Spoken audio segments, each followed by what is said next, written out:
special regime for child justice administration.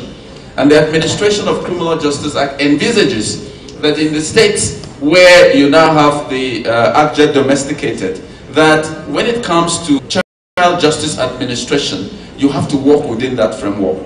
In Plateau State, for instance, and I'm proud to say this, that when I had the privilege of being Attorney General, in 2005, we domesticated the Child Rights Act in the state. And you will find that it's a whole new structure for child justice administration. And so in those states, you need to make sure that the family courts and all the other structures are put in place in the context of child justice administration. Very quickly, you will find in the Administration of Criminal Justice Act that there are very innovative provisions, at least in the Nigerian context, in terms of non-custodial punishment options. And so you would find that at the various state levels, there will be need to put in place the structures that we need in the context of probation, for instance. What are the structures that we're putting in place in terms of community service? What are the structures that we're putting in place in the context of the parole regime? For instance, the need to have parole officers and all the other personnel that will be required in the context of non-custodial sentencing. The other thing is in the context of witness and victim protection mechanisms. Those of you who are familiar with the Terrorism Prevention Act will be very familiar with the witness protection regime that has been set out. And when you look at the relevant provisions of the Administration of Criminal Justice Act, you find that it underscores the imperative need to address the challenges of witness and victim protection when you're dealing with cases of terrorism, cases of rape, and other cases where the victims and witnesses would require special protection. So it is important that the various mechanisms through which to ensure the security of witnesses and victims are addressed at the state level in the context of the implementation of the ACJA. Very quickly, and I will wind up in less than 5 minutes, Mr. Chairman, there are mechanisms for quarterly and other returns to relevant officials of government at the level of the prisons, at the level of the police stations, at the level of the attorney. And it's important that whatever mechanism we put in place is one that is efficient, one that is credible, and one that inspires confidence in all the stakeholders in the administration of criminal justice. The other thing, and I think which also flows from some of the experiences, as ACJA Judge indicated, Kaduna State has underscored the imperative need to ensure early engagement between prosecutors and investigators. I am privileged to be a member of a team that has been impaneled to build capacity of federal prosecutors. And one of the challenges that we have found is the absence of early engagement between prosecutors and investigators. And this is one area that needs to be addressed. I mean, you can imagine an offense is committed, the Attorney General's office doesn't get to know until several months later, and then he finds at the end of the day that the investigation would not sustain any particular charge. By the time he gets back to investigators, they are helpless. At that point, there's very little, if anything, they can do. And so early engagement is something that needs to be addressed. There's also the bonds persons regime under the Administration of Criminal Justice Act, and I would urge state attorneys general to also ensure that they put in place a credible mechanism for the operation of the bonds persons regime. There is also provision for witness expenses, and that reminds you of what the immediate past president of this country said when he was invited to be a witness, and he said, you need to put down 1 billion naira for my logistics. And I was saying to myself, wait a minute, under the Administration of Criminal Justice Act, whose responsibility is it to provide for the expenses of a witness in a case? And you would notice that in the Jonathan situation, he was asking the defense to bring 1 billion. When in fact, in the context of the Administration of Criminal Justice Act, witness expenses will be borne by the state. So states also will have responsibility to put down billions of naira in the context of witness expenses. The other things I'll say very quickly, three. It means also that if we are going to align with the overriding objectives of the Administration of Criminal Justice Act, that you would need new rules of court. And that also then means that state attorneys general will need to work with the heads of courts, and I'm glad that several chief judges are here, because we will need rules of court that are consistent with the imperative objectives of the Administration of Criminal Justice Act. But the other point which MacArthur Foundation has underscored is capacity building. It is imperative that we build capacity in the context of the implementation of the Administration of Criminal Justice Act. And that would require capacity building at the level of our judges, at the level of our prosecutors, at the level of other actors in the criminal justice system. So capacity building is going to be key going forward. And I'm delighted that in the broader context of what the NBA has set out to do, that part of what it aims to achieve is to build capacity of very critical stakeholders. But there's the elephant in the room: funding. Whether you're dealing with hard infrastructure, or you're dealing with soft infrastructure, or you're dealing with capacity building, it means that we need to address the dearth of budgetary provisions in the criminal justice system. Ultimately, it is critical that we push the political actors to ensure that administration of criminal justice is funded. If we don't have adequate funding, clearly it will be a major challenge to put in place these requirements. And to then say also that, yes, the political actors may provide the funds, and when they do, then those of us that have direct responsibility for day-to-day administration have to ensure that we're prudent. Because if we're not prudent in the management of the little resources, then we certainly cannot make excuses. But it also means that there are certain things that may not require funds. We just need to be creative. I give you an example. We passed the child rights law in Plateau State in 2005. 12 years down the line, we have not put in place the key infrastructure for the implementation of the law. And something as basic as simply designating courts. It doesn't require money, it's to designate the court and make sure that you create an environment that is appropriate. And it took more than 10 years, and I think it's just a year or two ago, that the courts were now designated. So there are a number of things that can be done with creativity and would not necessarily require money, so that we don't use the challenge of funding as an excuse. And I think that will be critical.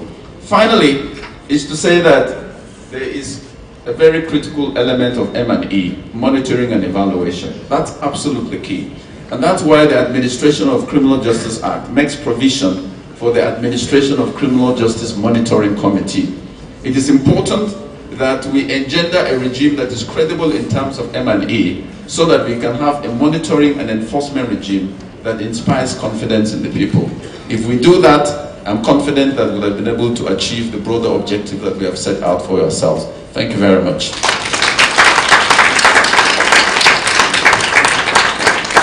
I think bears some emphasis. He talked about the use to which electronic recording is put and funding. Now there is a correlation between the two, but I'm very cautious as to the extent to which I should go about my example. In the course of doing the case in one of the courts, and you find out that what causes delays at this point in time of the ACJA is the trial within trials, which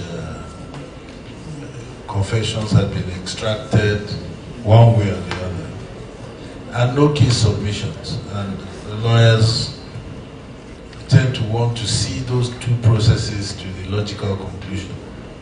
Now, the link between the two is this.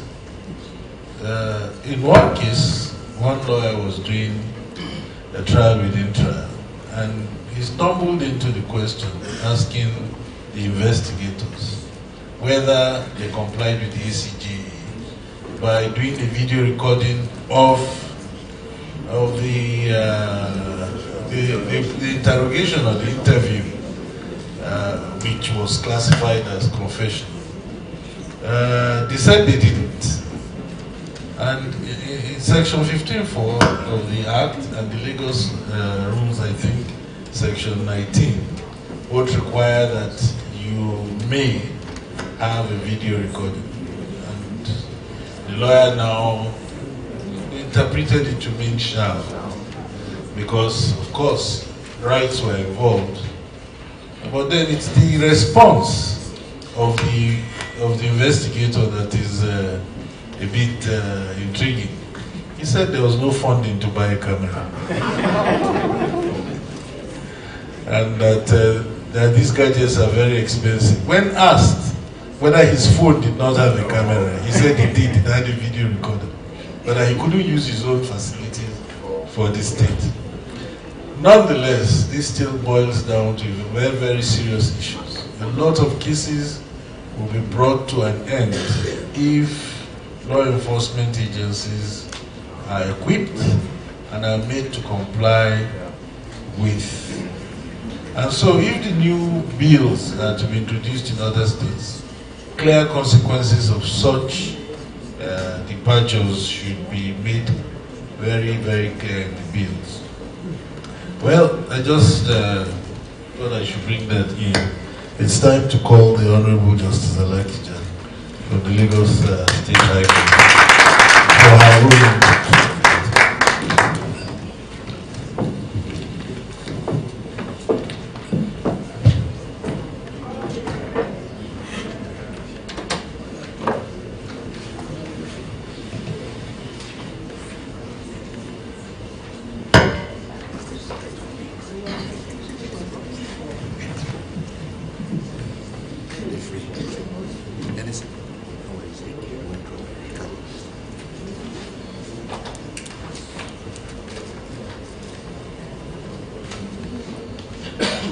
My lords,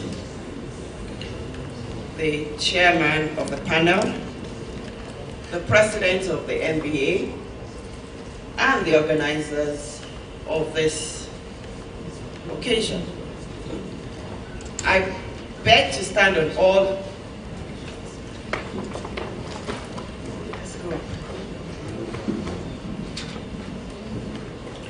I beg to stand on all existing protocols because I have such limited time to go through a lot of experiences that I'd like to share with you today.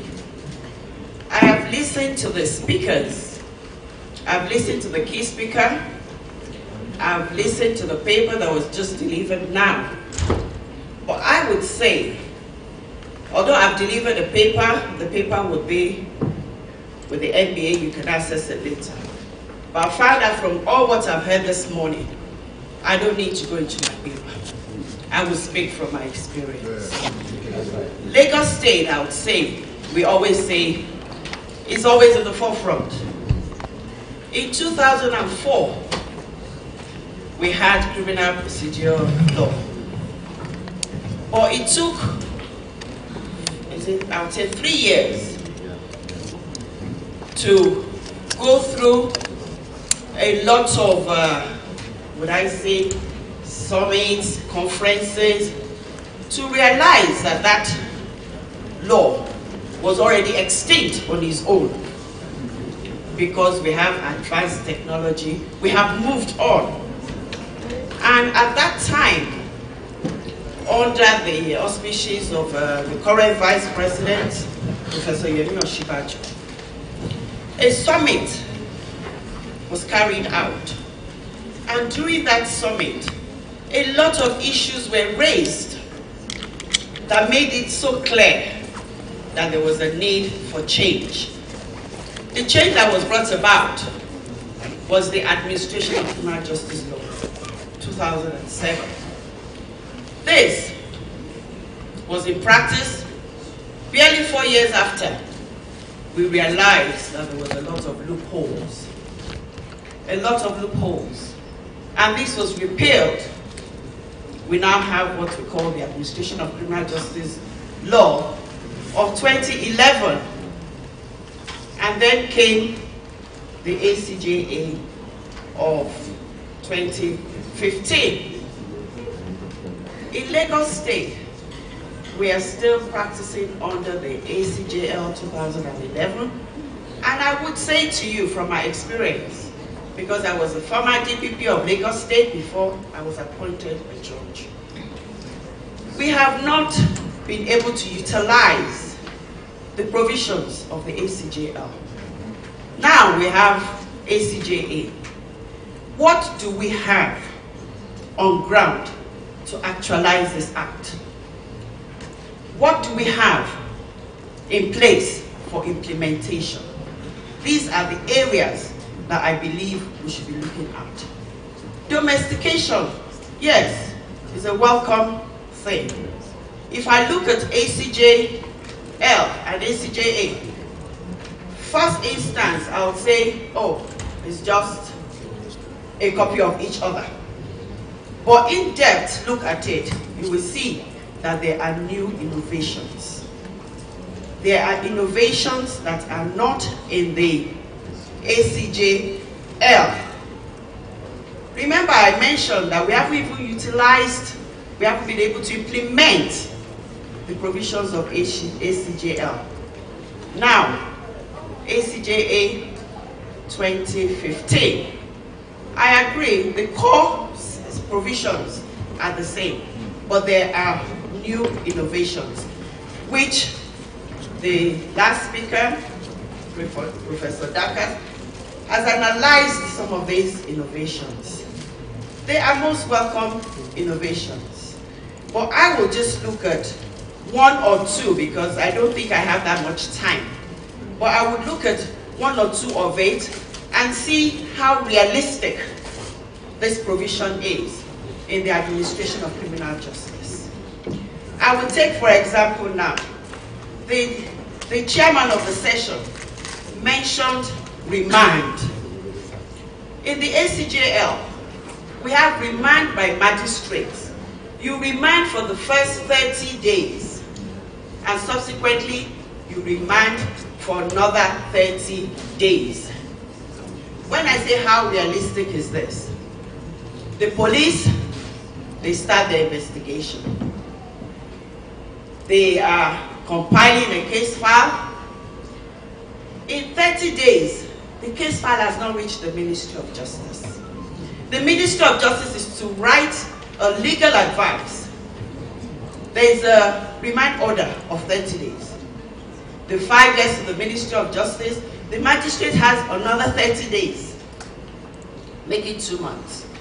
I would say to you, in that 2 months, it's possible, it's even real, that the case file has not even reached the Ministry of Justice.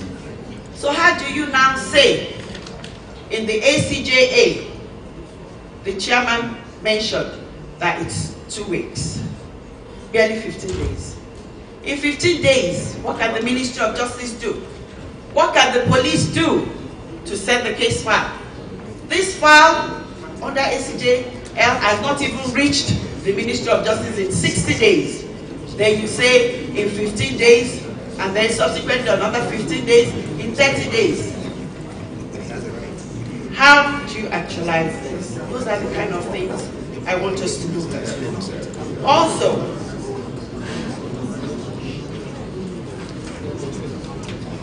I do totally agree with the last speaker that in domesticating a law, you must actually look at what you have on ground. You have to look at what benefits your state, because each state is different. You have this domestication of the ACJA, and then you don't have anything on ground. You don't have infrastructures. You don't have anything to even implement this act. And you think you adopt it as your ACJA. So how does it become practical? That's my question. How do you actualize utilization of it? Those are the kind of things we need to put into consideration when you're talking of domestication of the law.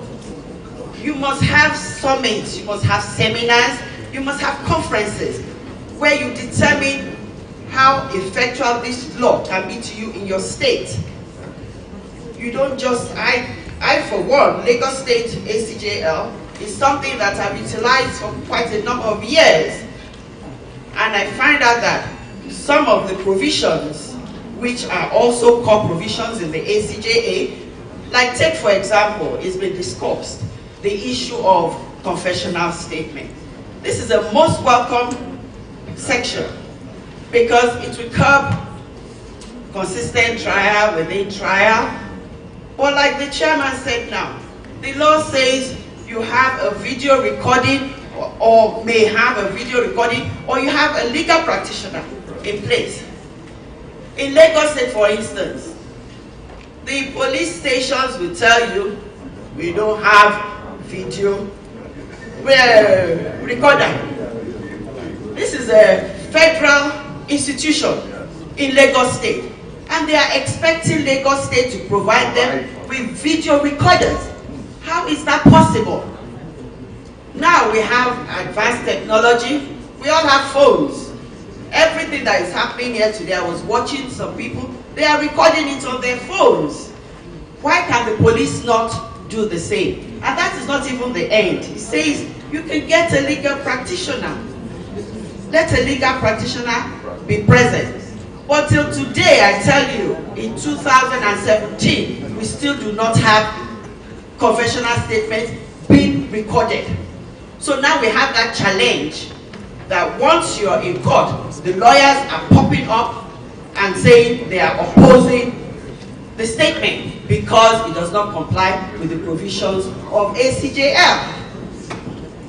And now we have cases, there are cases that are in favor of the opposition, saying that once you do not have a recording, or it's not done in the presence of your legal practitioner, it is inadmissible. Why should that be? Admissibility is based solely on relevance. So why should we throw out our statements because there was no video recording? These are the kind of things that we need to consider. And then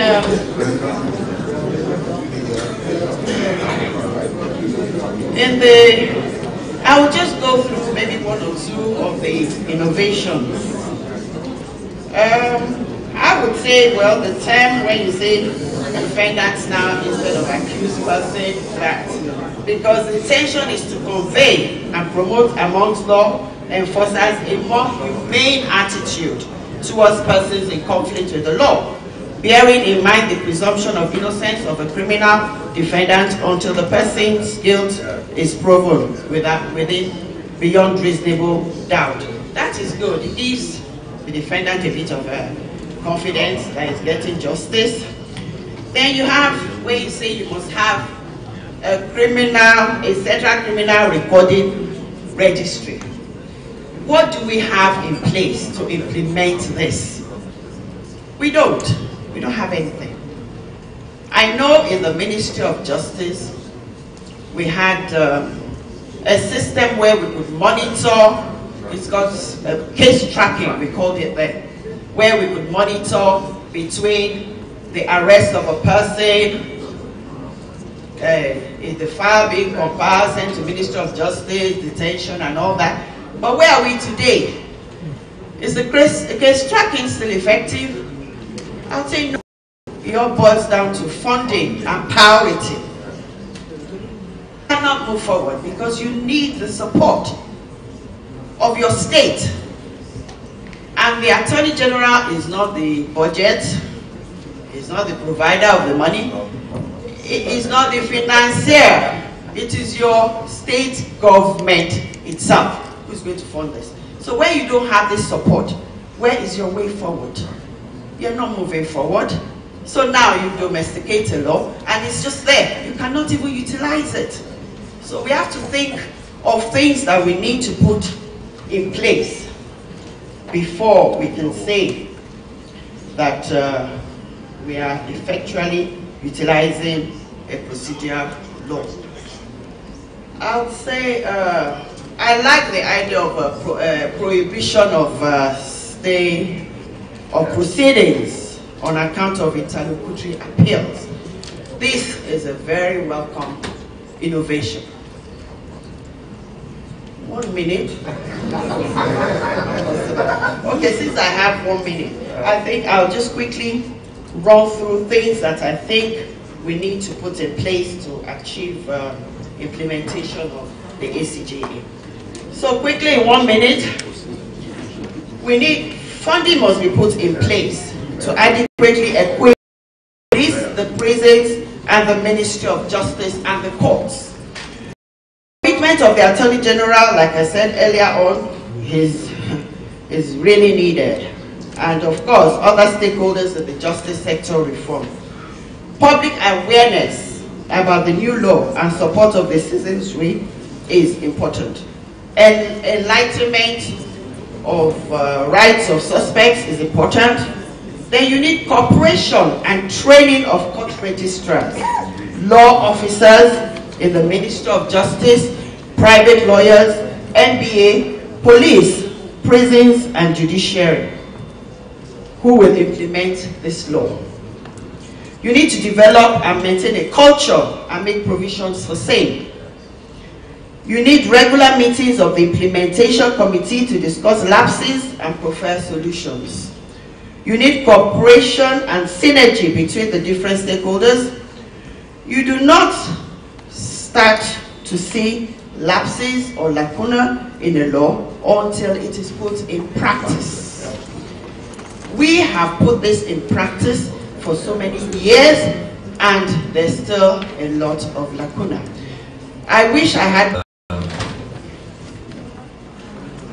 the toga of a former DPP still has a way of showing the town. She was a very sound DPP, trained by Mr. Otawabi.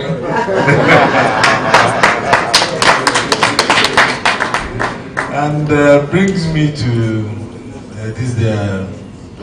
maybe genuine dislike for interlocutory applications. But the question I have, because we did the Abacha matter with them, that if we didn't have interlocutory applications, would Abacha have gone off scot-free without a trial? So, some of these things have its advantages. They also have their drawbacks, depending from which periscope you are viewing at the issue. Well, but the very interesting issues have been raised, and very serious issues too. Funding. Funding is very, very critical to anything that is to be done. And also definitions. If I may just take one point, you find that the ACJA, we don't really know, it's meant to apply only to the Federal Capital Territory. But also there is this first part which says courts that are applying federal legislation. So are they to be looked at disjunctively or conjunctively? That's the first. That is, regardless of whether we are dealing with federal legislation, is it restricted only to the FCT? Meaning, can the Federal High Court in Port Harcourt, trying a money laundering case, have recourse to the ACJA? That is a serious critical problem, because a lot of them rely on the ACJA, saying that it is a federal legislation, they're a federal court, but they are not sitting in the Federal Capital Territory. And criminal matters being residual matters. Indeed, there are matters of the states. So if you're a federal court and the River State legislature has not domesticated the ACJA, the argument may be launched far into the recesses of both the appeal court and the Supreme Court that the whole trial was a nullity, applying the procedural law that did not apply. So these things have to be really clarified, either in the review of the ACJA, which is due, or the new bills that are to be passed. Again, I think somebody has added that you need more rules to explain the ACJA. The last time we were at the seminar, I took along with me the criminal proceeding rules from the UK. It's about 1,000+ pages. which is merely to assist the court, like practice direction, on how various aspects of their own ACJA should be. So we don't have that yet.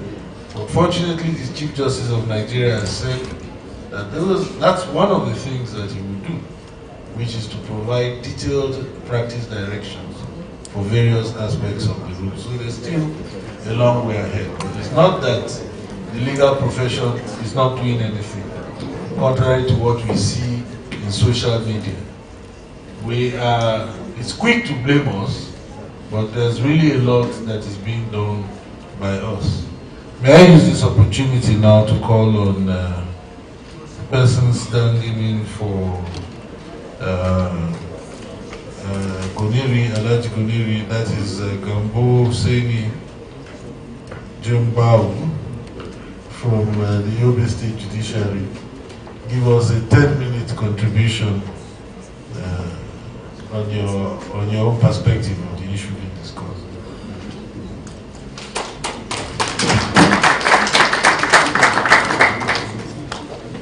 I think this is the only time 10 minutes is mentioned.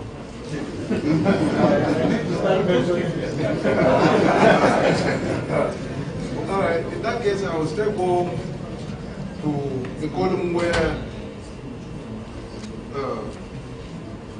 our state is mentioned to tell this gathering what our state is doing in this regard. It is a 10-point document I was given to present, so I'll go to where our state is. Okay. The chair of this occasion, my lords, the chairman of the Nigerian Bar Association, members of senior members of the association, my colleagues. Can't hear me?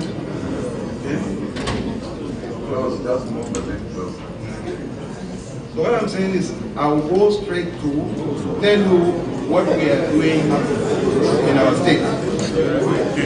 Here, I will give them a 10-page document to present. But because of the time stipulated to me, I'm proceeding to tell you that even though the domestication of administration of justice in the state is cost-intensive and requires funding for it to be fully entrenched in the system, the state, that is Yobe State, deemed it absolutely necessary to domesticate the act, as it is capable of reforming the phase of criminal justice in the state, in order to enjoy some of the innovations in the ACJA, which among others include elimination of prolonged detention under holding charge, electronic recording of statements, plea bargain, accelerated hearings, witness protection, alternative sentences such as community service, parole, probation, suspended sentence, and compensation to victims of certain offenses. I believe that in order to widen access to justice, Yobe State should pursue the provision of greater state-funded legal assistance to the poor and encourage non-state legal service providers. We should also vigorously pursue the training and retraining of judicial officers, lawyers, and other stakeholders in the justice sector with a view to making them friendlier with the users of the institutions of justice. This is necessary because great majority of our people regard law as practiced in the courts as being foreign, unfriendly, and mystifying. This conference may wish to know that we have reviewed our criminal laws, and indeed all laws are rules of procedure recently in the state, in order to bring it in tune with modern reality. The review has already incorporated some of the provisions of the ACJA through the legislative channel of the Yobe State House of Assembly. However, the adoption of the ACJA in the state would no doubt be a welcome development to lawyers and even members of the general public, as the aims of such domestication include reducing the cost of litigation, broadening access to justice, reducing delays so that cases can be decided speedily, ensuring that litigants have an equal opportunity regardless of resources to assert or defend their legal rights, making the legal system understandable to those who use it, among others. The other optimism of this new law, that is the ACJ, expectedly, is to deliver an effective criminal justice system for our dear country. By virtue of Section 4 of the Administration of Justice Commission Act, laws of the Federation of Nigeria, 2004, an Administration of Justice Committee was set up and headed by the Chief Judge of Yobe State, and it is fully funded in order to discharge its responsibilities effectively.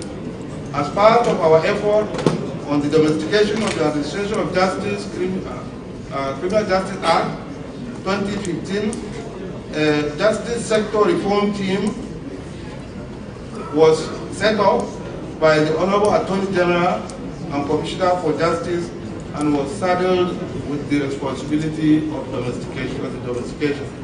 Under the Justice Sector Reform Team, a committee was set up for the domestication of the ACJ in the state. Subcommittees were further set up to look into the various parts of the ACJA and fine-tune same to suit the local circumstances and submit its report. The subcommittees have already completed their assignments and have submitted their reports. As soon as the Justice Reform Team have finished their validation meeting on the reports, a clean draft copy will be produced and forwarded for submission to the Administration of Justice Committee. Thereafter, the Office of the Honorable Attorney General will take the necessary steps to domesticate same through the legislative channel of the Yobe State House of Assembly. With the strong political will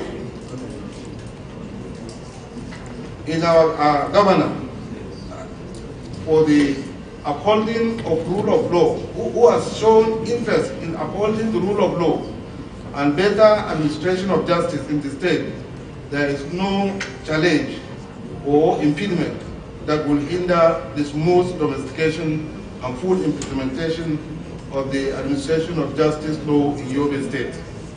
In conclusion, the Administration of Justice Act is a piece of legislation which has the potential to transform and improve the delivery of criminal justice in Nigeria tremendously. It is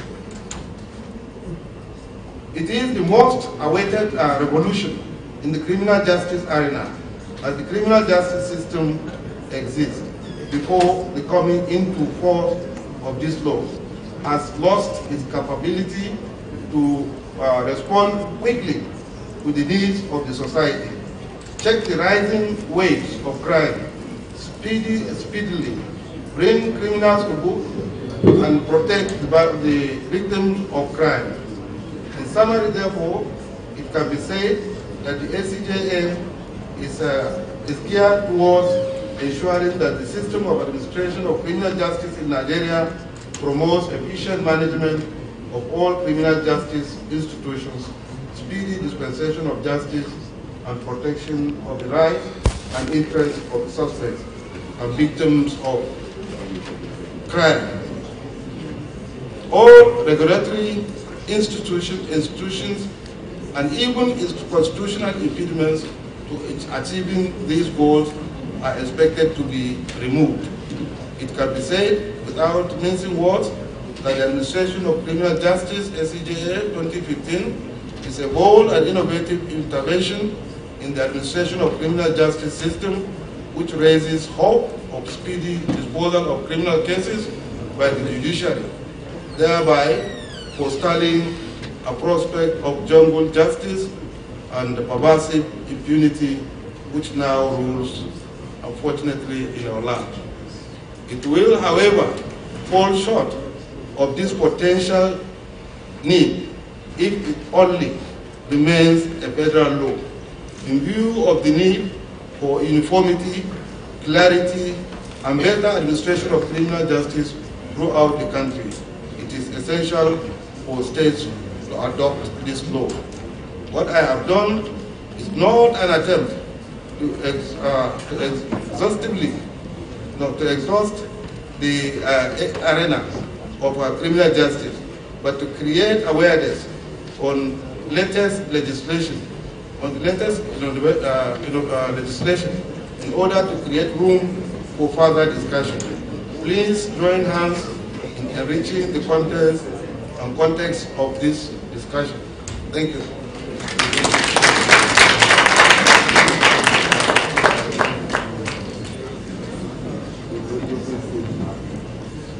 Another round of applause for Chief Magistrate Jimbo, who has given us the perspective of how a state is working on domestication. So he's given us a live assessment of what they are doing. And I think the other states who are here will borrow a leaf. What I picked from it is that it is well funded. It is well funded. So the subcommittees, everybody's getting their allowances and thanks to the governor who has the political will to drive it through. So I think that's. But I think at this point, if just by way of digression before I call on Dr. Ujuagomo, is that this is particularly for my learned friend, Brigadier General Shalangwa. You did point out to the fact that the ACJA did not apply to court martials, general court martials, and you advocated for it. We whispered at that time that that was quite brave of you, considering the fact that your convening officers and chairmen of court martials may not like it. I have appeared, as you know, in a few court martials, and you know that court martials cannot stand the time-related provisions of the ACJA. At some point you may go for 2 weeks. At some point you go for 30 days. The General Court Martial wants to start. They brought officers from different divisions, want to start and end in 3 or 5 days and give their decision. That was the name of the man who gives the assessment, the judge advocate. They are all busy people. And so you would see that it has a historical root. The Evidence Act 2 specifically says that the Evidence Act will not apply to general court martial. Well, your thinking maybe is in line with fundamental rights and worldwide standards, but all court martials all over the world reserve for themselves the right to either follow the rules in the Armed Forces Act or rules created by the... But that's something that we should think about, and further maybe when you are having your annual conference, let it be discussed further. So, on that note, I would call on Dr. Ujuagomo to let us have our perspective.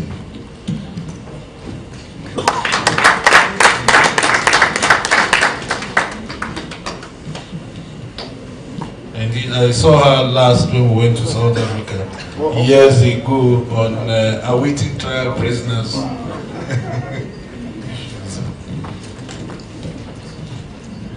My president, and indeed the chair of the session, please permit me to stand on all protocols that have actually been already established, well established.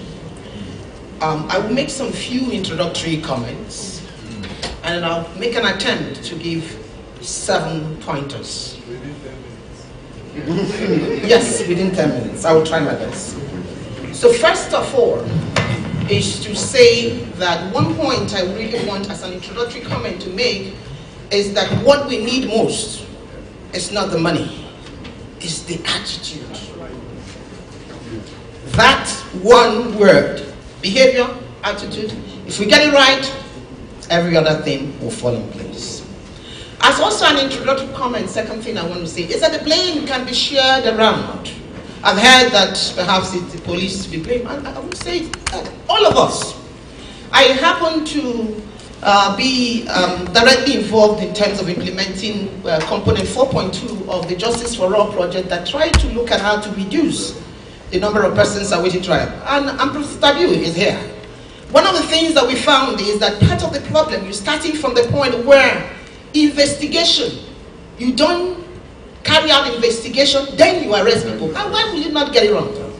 So first, how do we make the police to qualitatively investigate rather than arresting before then keeping you and then say we're investigating? And there are a lot of things you can do quickly. Even if you monitor, you track, you survey, and thereafter, by the time you are ready with the person, you are ready to go to court and you're ready to conclude your matter. Then you go to the point of issues around delay in prosecution, delay in trial, the fact that they don't have enough legal representation, you are under qualitative legal representation, or the fact that you don't have all the witnesses ready, or not having enough vehicles to transport with prisoners. The list is endless. And I must tell you, the blame can go around.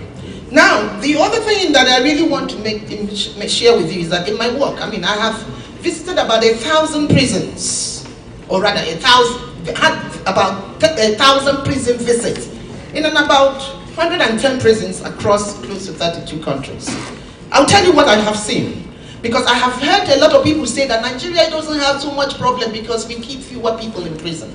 Now let me tell you the problem with Nigerian prisons. The problem in Nigerian prison is not that we are only dealing with issues about overcrowding, but we are dealing with a population of more than 75% that are pre-trial detainees. And here, this is broadly speaking, those who you have not yet convicted. Yeah? And many of them, as we have heard earlier, stay more than 10 years still awaiting trial. That's the problem. In all the countries in Africa, with the exception of countries that are coming out of conflict, or countries in Africa that are currently in conflict, there is no country that has the proportion of awaiting trial prisoners like you have in Nigeria. That's a problem. And the reason that is also more of a problem is that in prison you have 3 main persons, and I think it's important to stress. There are indeed people who are there for not committing anything. The innocent who have been the wrong person at the wrong place. So imagine what it is for 1 second, that you did not do what you have been charged, and you are kept there for 10 years. 10 years. 2, there are persons who have committed the offense. They did. And they're there in prison.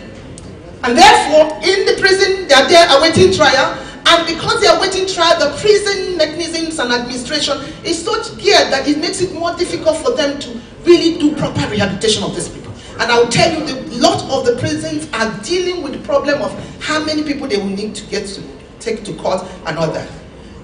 Very soon you will see a report that we will launch that will tell you the quantum of transactional work that the prison is faced with just to transport people to court. And more so, when you take that long time dealing with these issues, you tend to forget the evidence. So are we then surprised that, and I tell you, less than 10% of those whose their cases get concluded get to have their, convicted and not be kept in prison. Something is wrong somewhere. So what I'm saying is that the earlier we conclude the matter, the better for us. because it's easier to see who have committed the offense, and then we can sentence when you need to sentence. And the third category of people you see in prison are indeed those who have committed many, just minor offenses. Why keep them in prison? Why feed them when they could do other things? When the system can be allowed to have breathing place. So my general introductory comment, because that will be the last I will say about introductory comment here, is that it pays all of us to have these laws work. It's not a question of doing a favor for anybody. If you require justice, if you require security, if you require development, you have no choice. Now, Mr. Chair, my 7 points. Number 1 point. The emphasis really should be on effective implementation. It is not implementation for the sake of implementation. I mean, my good friend, my Lord, Mr. ACJA had just told us. I mean, look at what's happening in Lagos. So you will see Lagos passed the Administration of Criminal Justice Law 2007, reviewed it in 2011. Anambra 2010, well before the ACJA Act of 2015. Go to the prisons in Ikoyi, go to the prisons in maximum security prison, medium security prison, Badagry prison, Lagos, or female prison. And I will ask, do we think that the effects and the impact of Administration of Criminal Justice Law of Lagos State 2011 is being felt? I will tell you no. So the question therefore is, it's not just the passage, the adoption or the domestication of these laws. It's not just the implementation, but it is the effective implementation. My second point, in everything you do, there must be really the effective, again, I think I love that word, effective monitoring and oversight. Good enough, the provisions of the Administration of Criminal Justice Act envisages this, and that's why you have the Administration of Criminal Justice Monitoring Committee. Then you ask yourself, has all that needs to be done to make that committee work well, has it been put in place? But in saying this, I must say that we should not wait for only the Administration of Criminal Justice Committees to make it happen. Each institution must establish its own mechanism, internal mechanisms of oversight, as well as engaging with different independent external mechanisms of oversight to make it work. But beyond that, Mr. Chair, can I then encourage us to note that there are also different other platforms that have oversight mechanisms. And I can name them. We have the prerogative of mercy, both at the state and the presidential one. And they have certain levels of oversight. So the question, then we have different groups. But the question therefore is ask ourselves, do they have clear clarification of their mandates? How are these people connecting with each other? How can for example, the prerogative of mercy committee find that they can actually alert and flag to let the Administration of Criminal Justice Monitoring Committee do something about it? So we must see how we connect. The Nigerian Bar Association, every bar branch, we have the Human Rights Committee. Is there anything we can make the Human Rights Committee of the NBA do as some form of providing oversight that can help us? Because we really need to cover the field. Number 3 point, the question of incentive, Mr. Chair. The notion people want to say, how can we make things happen? The truth is that if we don't build an incentive, is there any incentive for a police officer, a prison officer, a prosecutor, or a judge to comply with the provisions of the Administration of Criminal Justice Act or the Administration of Criminal Justice Law, as it may be applicable? There must be incentive for the individual officer. There must be incentive for the institution itself. There must be incentive for the state that enables this work. If we do not build this incentive, celebrate those who comply, we are just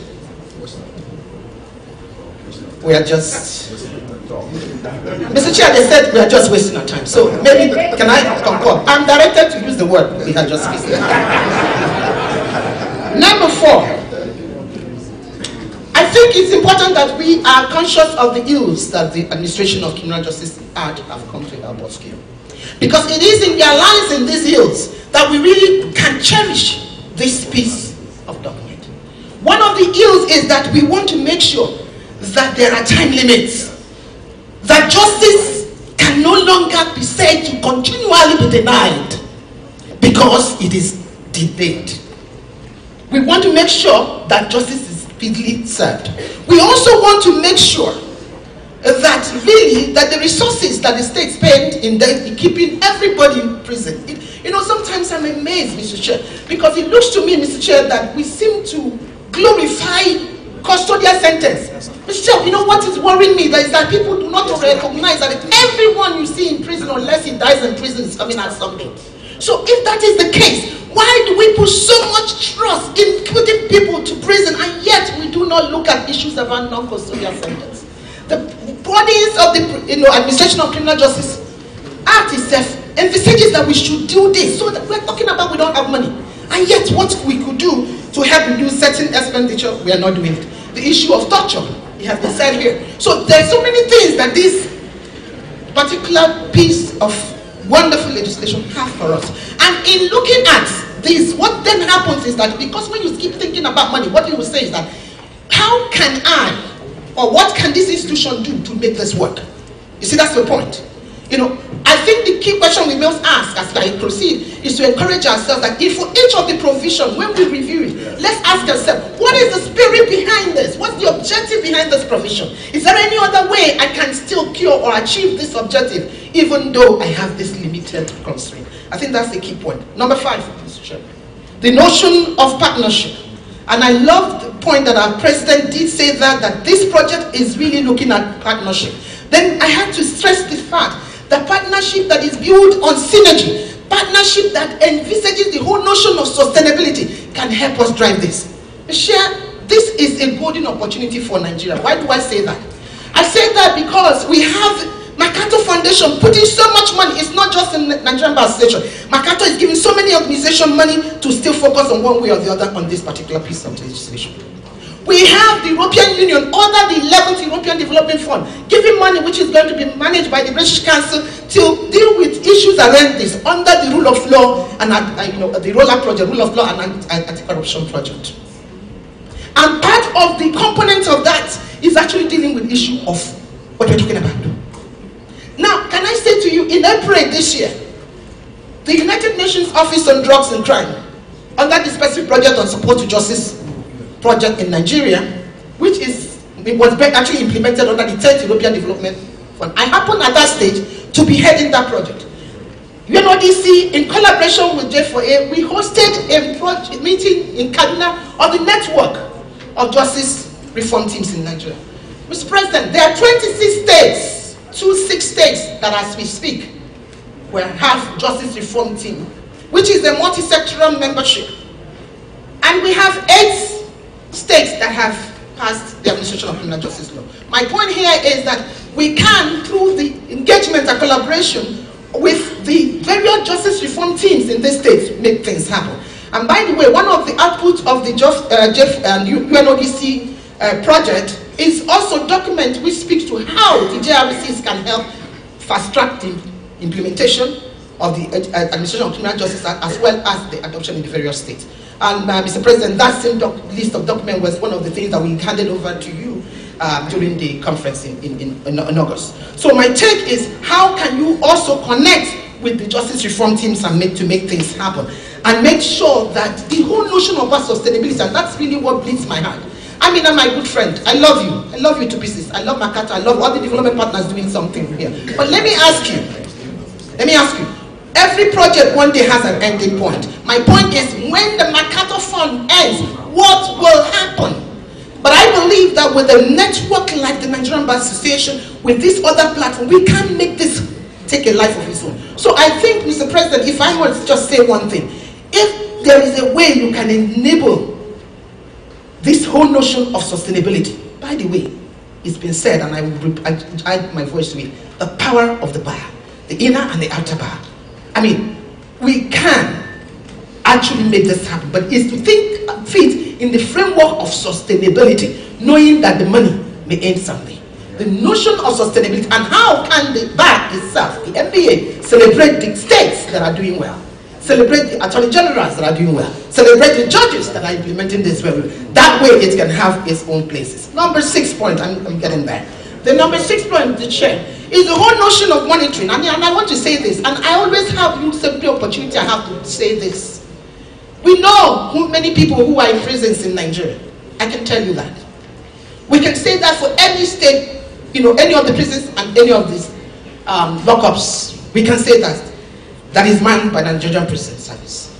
There are 19 institutions that have ability to detain, that have detention facilities. 19 in this country. Nobody in Nigeria knows how many people are in all the places of detention as I speak, Mr. President. That's a problem. When you don't know the number, you can't plan. When you don't know the number, you are open to issues about extrajudicial killings. You are open to so many things. So when we talk about oversight and monitoring, even in terms of the powers and what Administration of Criminal Justice Monitoring Committee can do, I want to encourage us to ensure that in reality, in the true effective implementation of this, that all places of detention are known and that all persons in detention are captured, registered in a bond and the document which reflects when they came into the place of detention, and I have to be able to make sure that it's also in compliance. My final word, Mr. Chair, the final one, is the whole notion of non-custodial measure. And I want to take a little bit delight on this, because as I had actually communicated to the members of the Administration of Criminal Justice Monitoring Committee, this is something that is so passionate to my spirit. It is passionate to me because of this. It is passionate to me because this is really not, strictly speaking, a borrowed culture. A process where the African traditional criminal justice system recognizes the importance of the victim, the importance of the community in negotiating the trial, and of course the need to also focus on the offender. We need to have a system that recognizes this, not a system that says that the interest of the victim automatically is submerged by the interest of the state. Rwanda made a difference because Rwanda looked for what could help them in their situation. So the notion of gachacha was which helped them reduce the prison population of 150,000 persons to about almost 57,000, because they needed to look at what would work for them. So the spirit that you find in the very encouraging provisions of non-custodial measures within the Administration of Criminal Justice Act is very encouraging. Prawa have done a mapping of the provisions of non-custodial measures in both the ACJA and all the other laws, and it is very encouraging. So I think it is important to begin to implement, and currently also we have a guideline for effective implementation of non-custodial measure. As I speak, that guideline is also before the African Commission on Human and People's Rights in terms of consultation. We can make a difference. And I want to end there to say that in making this difference is a difference that each and every one of us must take its own place. Media, everybody, if we decide that we will be part of that change and part of that difference, the things will turn around. On that note, I congratulate the Nigerian Bar Association for what it's doing. It is already on, because this platform, the Nigerian Bar Association, if there be any platform that can galvanize the kind of what we are preaching here, in terms of a movement that says enough is enough and let's make the change, it is the Nigerian Bar Association.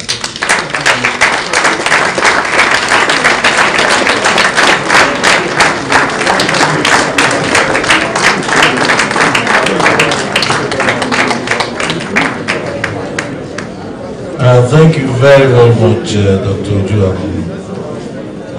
Please give her one more sounding applause.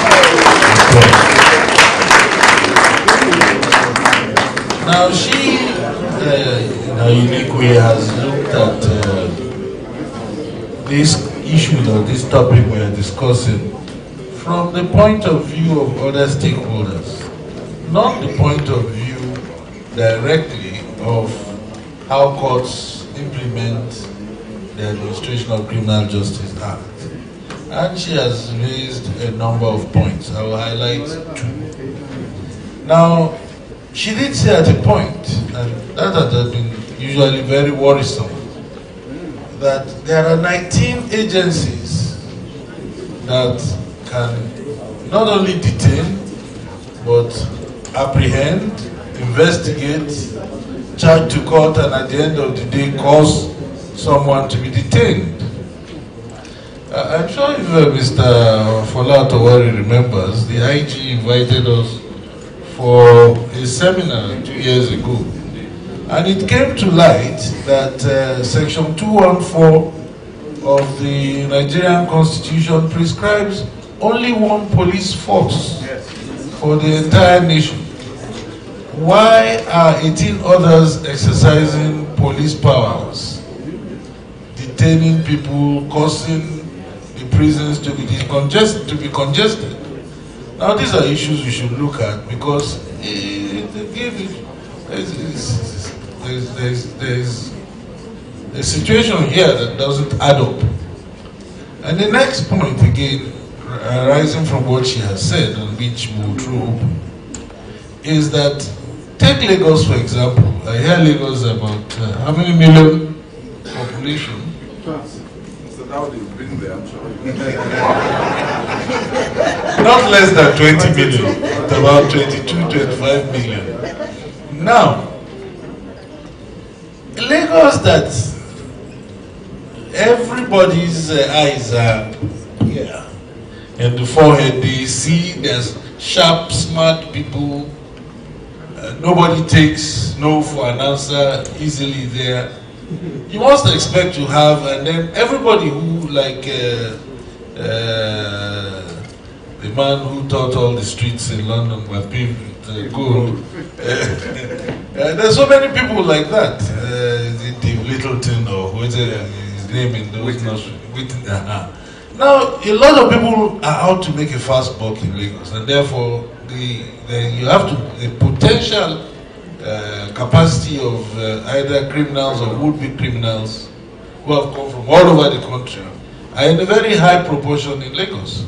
Now you have the same prisons that Macpherson or Lord Clifford built and left in Lagos with a capacity when the whole nation was 22 million. Now Lagos is that same population. Nobody has added one prison to it. I would have thought that prison is on the exclusive legislative list.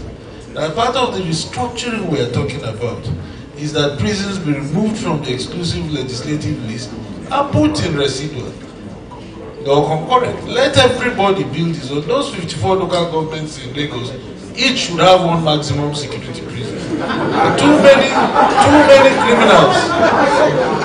No, this is my contribution. Too many criminals on the loose. From all over. Anyway, at that point, may I call on the Reverend Father Ambrose Ekeruku. Father, if I do at the end of today need confession,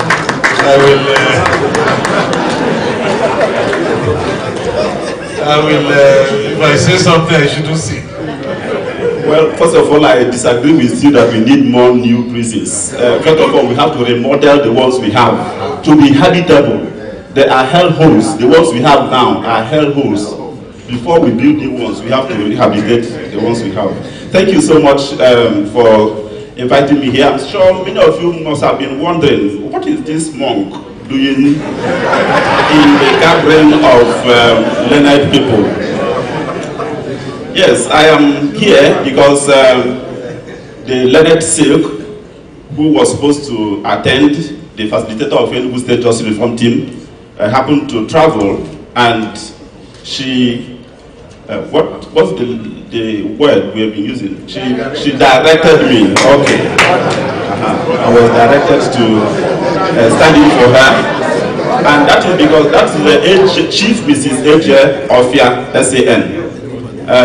And she directed me because I happen to be the PRO of Enugu State Justice Reform Team. And I am a member of Enugu Justice Reform Team because I am the Executive Director of Carmelite Prisoners Interest Organization, an NGO that is owned by the Carmelite Order. Carmelite Order is a group of Catholic priests, and we have special interest in judicial reforms and prison reforms, and ensuring that prisoners' human rights and dignity is respected. And our organization, CAPIO, has played significant role in, and still playing significant role in ensuring that the Enugu State Administration of Criminal Justice law came to see the light of the day. And before I go into the actual reason I'm asked to come for this conference, which is to share our experience in domestication of the ACJA in Enugu State. I like to say that this platform is actually what I think is needed to ensure that the implementation, the adoption of this law, it cuts across the entire states of the Federation. In fact, I have been receiving calls from all the neighboring states because we've been on air since the law was passed and assented to. Receiving calls from all the neighboring states around the southeast. Please, what this thing you have done in Enugu State, come and do it in our own state as well. But then the capacity is not there, the funding again is not there. But the success we have attained in Enugu State at the moment, the credit will still go to some of the states that were a bit progressive than others.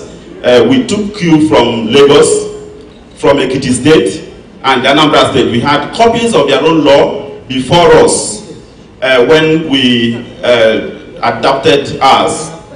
The ACJA was still a bill at the House of Assembly, National Assembly, I beg your pardon, at the time we did our work.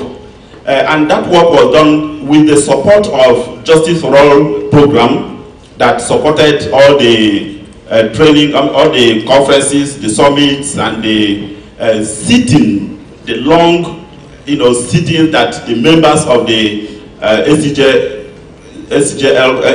Bill Committee that was set by the Enugu State Justice Reform Team had to do, quartered in, hotels, taken care of for the period that the sitting lasted.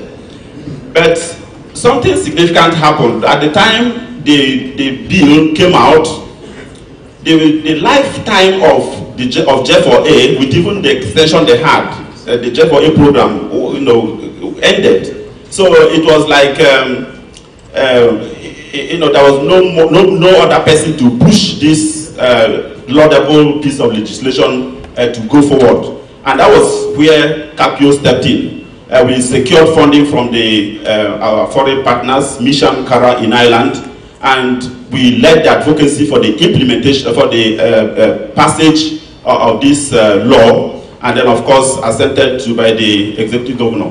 But we also knew that passing this law was not enough. We needed to go ahead to ensure that all the relevant stakeholders in the administration of this law is trained, adequately trained, so that we can ensure the effective implementation that Dr. Ujuagomo talked about. And we went on aggressive sensitization of the general public.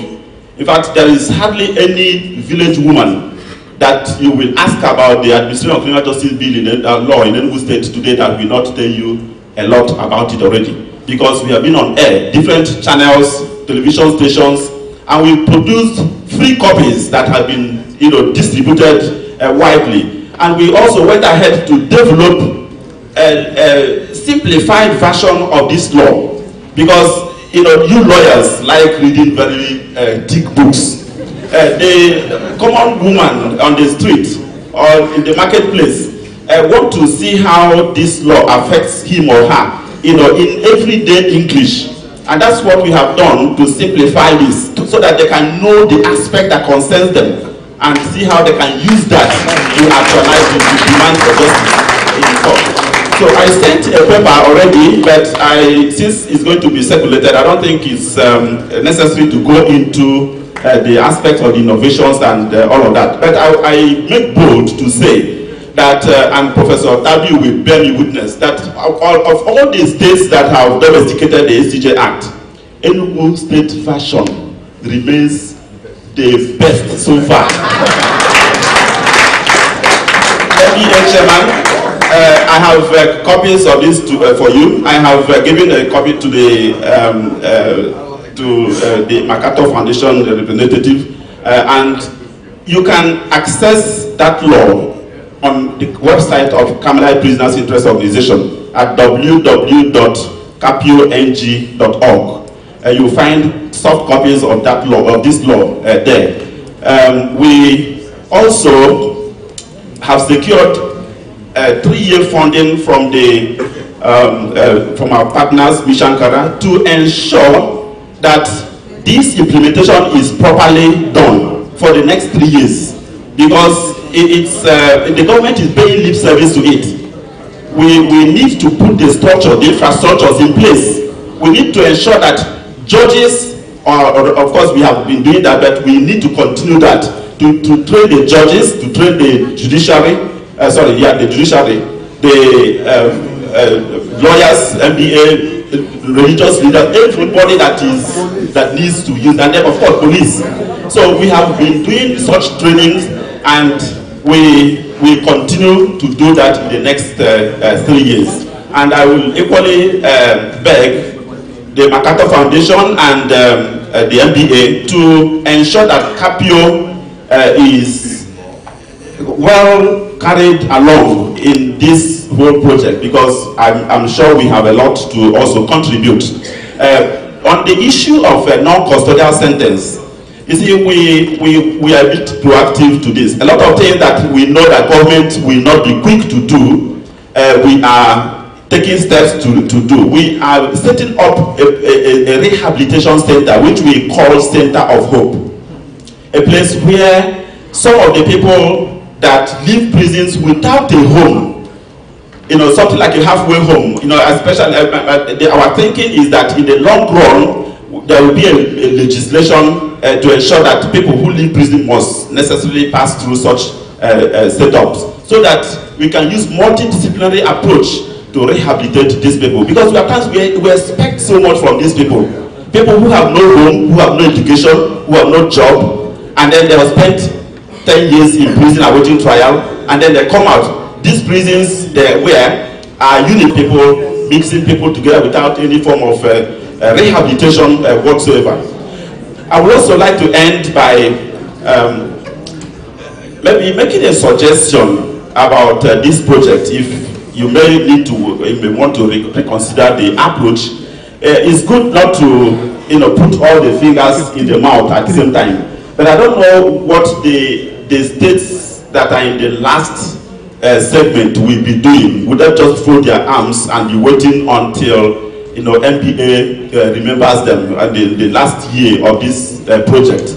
Or is it better to maybe see how we can carry all the states along at the same time? Since you have the wide reach and coverage in this platform, every state and even different jurisdiction of the particular state have very robust MBA platform, and I think you can achieve that if everybody is carried along at the same time, because these things don't happen easily. Enugu State Committee started sitting around 2014, and then it was only this year that we succeeded in getting the law signed. So I thank you once again, and I believe that we can achieve a lot if the synergy and the energies that we have brought to this conference is sustained and harnessed. And I thank you all once again for listening.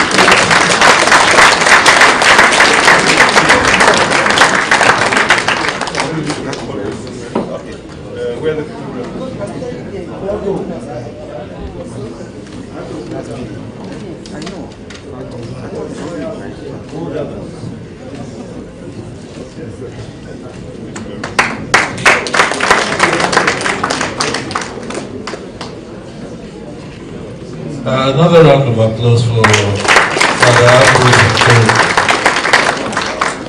If I may corroborate one aspect of his intervention, which relates to what happens to victims, or even people who have stayed a long time in prison and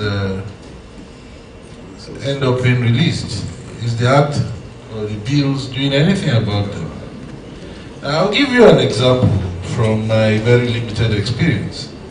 I once defended at the Supreme Court an elderly Fulani man who was convicted in the trial high court when the Garki is the cattle settlement, was at somewhere in Niger State.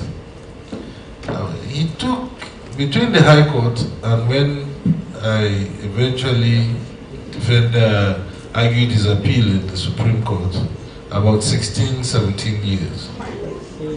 He was discharged and acquitted. But that's not the story.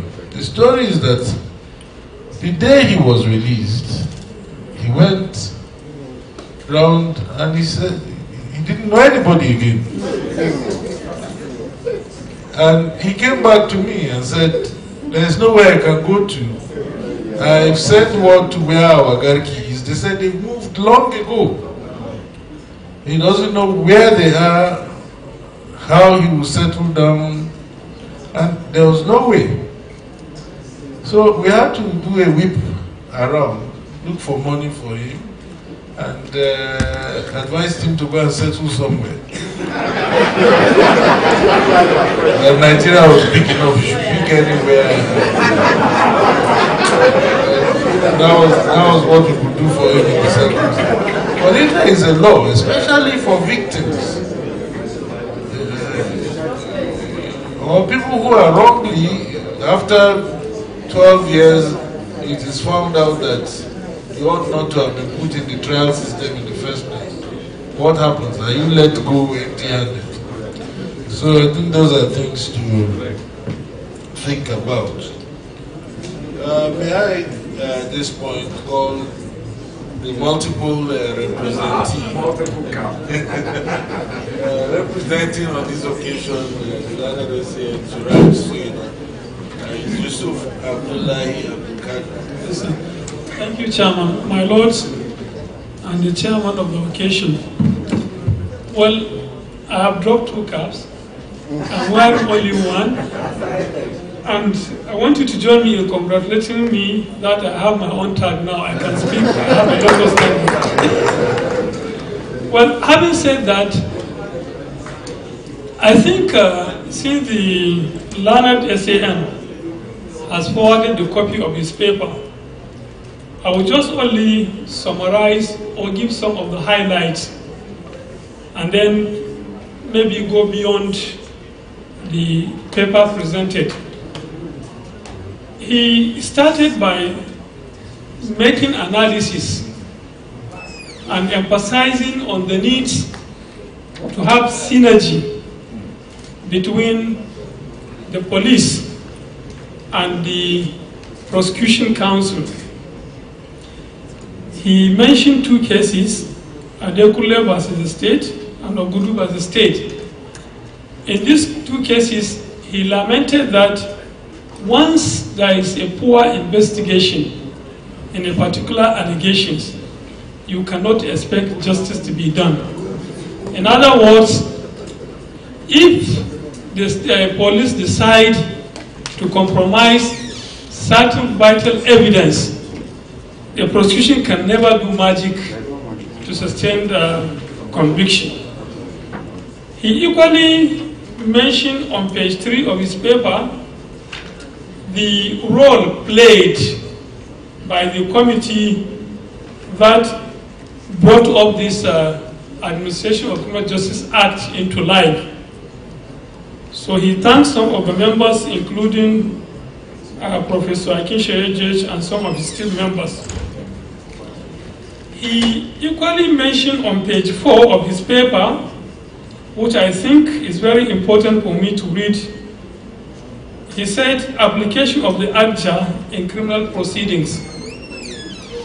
He said, legal practitioners employed to defend in criminal proceedings will need to bring the highest ethical considerations, bearing in mind that Rule 37, Sub-Rule 1 of the Rules of Professional Conduct, which states, I quote, where a lawyer undertakes the defense of a person accused of a crime, he shall exert himself by all fair and honorable means to put before the court all matters that are necessary in the interest of justice, end of the quotation. I believe he was trying to emphasize that since we are operating acquisitorial system of government, then principles, not inquisitorial, we should put all the facts before the law or before the court. I think, in my own opinion also, this is for the benefit of the State Council. You see, where we normally have problems is when you look at prosecution generally, sometimes before the matter goes to court, my lawyers can bear me witness, you may find that always there is misunderstanding to some extent between a prosecution and a defense counsel. A prosecution, the mistake we normally make is your own target is to ensure that a conviction is secured. And that is not the case. You are expected to present the facts as they are and let the court decide on that matter.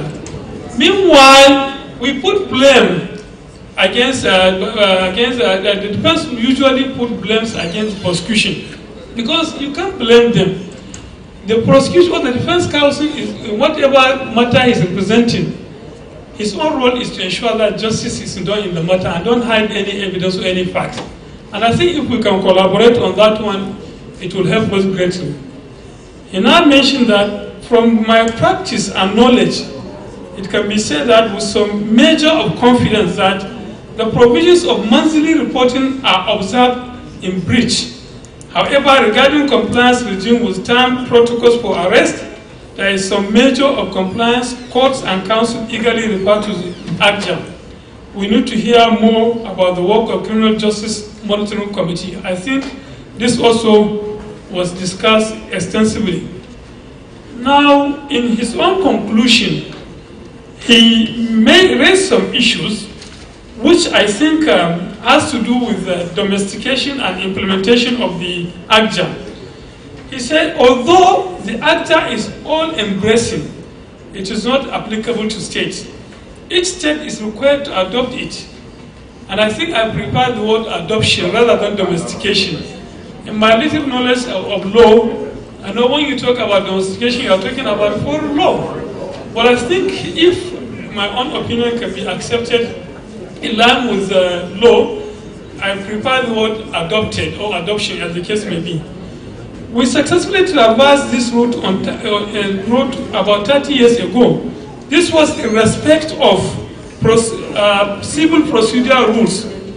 This was repeated in the year 2000 in the wake of the leave to front loading. It culminated into the current various civil procedural rules in all states. It's not a tall order to postulate that this time around the journey promises to be smooth and more urgent. In the League of Adopting States, we have Delta, Enugu, and Rivers, among others. The list is growing. He now concluded by saying, in order to hasten and make the journey smoother, you may need the following. He now raised point number 1, advocacy efforts will need to be intensified. 2, engage with body of the attorneys general. And I'm happy our attorney general is the chairman of the body, and I think with the cooperation of the state attorneys general, a lot can be achieved. Engage the houses of assembly and the various law reform commission where they exist. And I think with due respect, I don't know whether there is a presentation for the National Assembly in this gathering. Then he mentioned also engage Law Officers Association, State Council, and Directors of Public Prosecutions. I think I'm happy to make observations that our able president was a one-time State Council, and the person I'm representing was a one-time State Council, and I'm also a State Council. But I feel like I would crave the indulgence of the chairman to raise some issues. I'm talking with all sincerity. I'm talking beyond this paper. I'm talking beyond domestication. Domestication of this law is one leg. But when we are talking about domestication, please permit me to raise issues. I want to trigger issues so that at the end of the day, people can bail me out. If you are talking about implementation of a law, the law is in place. They mentioned about 9 states, the laws are there. The attorneys general that are here how many attorney generals care for the welfare of the state council? Let's be honest with ourselves. There are attorney generals that always threaten the state council. And then apart from that one, I remember 2 years back, we appeared before the Senate committee on this amendment of Legal Practitioners Act. A former past president, I will not mention name, when the issue of harmonization of the state council was raised, it was there and then, I don't know what happened, he disowned the state council. It was only the former Attorney General of Taraba State, who was a member of the House of Representatives, who said no. I remember in 1994, the body of Attorney Generals sat together during the late Onogarua, who died recently. The body issued a circular. Please, in order, because they discovered that state council are running away to go back to the bench because of poor condition of remuneration. Okay, let us solve this situation. Instead of allowing state council to run away, why can't we harmonize their salary with judiciary? And that was a circular that was issued in 1994. I can assure you that only few states implemented that circular. I had to engage our members at Federal Ministry of Justice to go for 3-day warning strike for us to implement that circular. That came from Federal Ministry of Justice. I think the MBA as a family, at a time, law officers decided to say, well, we don't have business to do with the MBA. I'm trying to be frank, because the president is my senior brother, I have to tell him the truth. Well, we can go back to Nigerian Medical Association, because on daily basis, Nigerian Medical Association on strike, and government listens to them. What does the MBA doing about law officers' plight? This is something to be considered. So, having said that, and I have to say it, I respect our learned senior advocates here. I cannot conclude this speech without appreciating the present Attorney General of the Federation and Minister of Justice, Abubakar Malami. When he came on board, he said, look, you are talking about law. Yes, it's my concern. What is the welfare of my lawyers? He took this plight, this fight, met the president one-on-one. President, it will look at an embarrassment. States since 1994 have implemented a circular on harmonization, and federal government that issues a directive. None has never complied. It was there, and then last year, Mr. President approved at least an improvement to create hope for the plight of the State Council in the Federal Ministry of Justice. And I hope the present attorneys general in state will also do the same. And I'm appealing to the MBA leadership. We are your voice. We are part of you. You take brief from us. We do work together. Please, at what time can you make it a duty? This domestication can also extend to harmonization everywhere.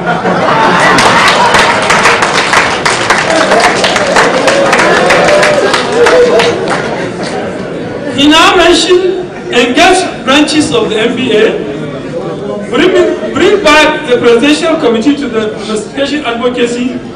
You also need a toolkit that is probably no better toolkit than a subcopy of the ACJA bill 2005.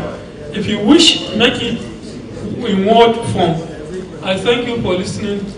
I'm very thank you very much. Another round of applause, please. This point is critical because at the end of the day, the people to prosecute offenses are the law officers. Now that the question of fear to private lawyers may even be in doubt, because the Attorney General can only exercise his powers through officers and persons in his department. But when we get to that bridge, your colleague said he wants to take pictures. At this point, it's my pleasure to invite an active participant in the entire process, the creator of Mr. Michael, our good friend Mr. Fola Othawori.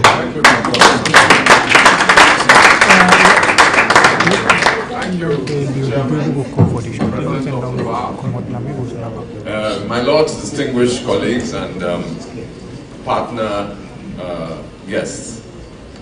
I think most of what is important has been said. I think the challenge, as with many of the things we undertake, is how we move from the ACJA being a mere statement of intent, which it is now, to an effectively implemented law that reduces delay in the administration of justice, is fair to all, and restores confidence in a fast eroding perception of criminal justice generally. I think one of the reasons why we have continued like this for so long, in spite of everybody declaring how bad things are, is that there is hardly any visible accountability for failures. So people just complain and trade blame, and that's it. So the ACJA creates provisions, which Professor Dacus, thank you, referred to, which for the first time, the Act includes sanctions for the failure to do certain things prescribed under the Act, and provides that, at least for for government officials, those failures shall constitute misconduct. This is the first time ever that the law has imposed this obligation.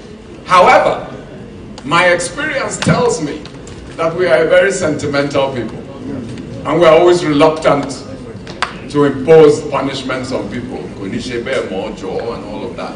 We stopped writing queries in our public service. We protect people either from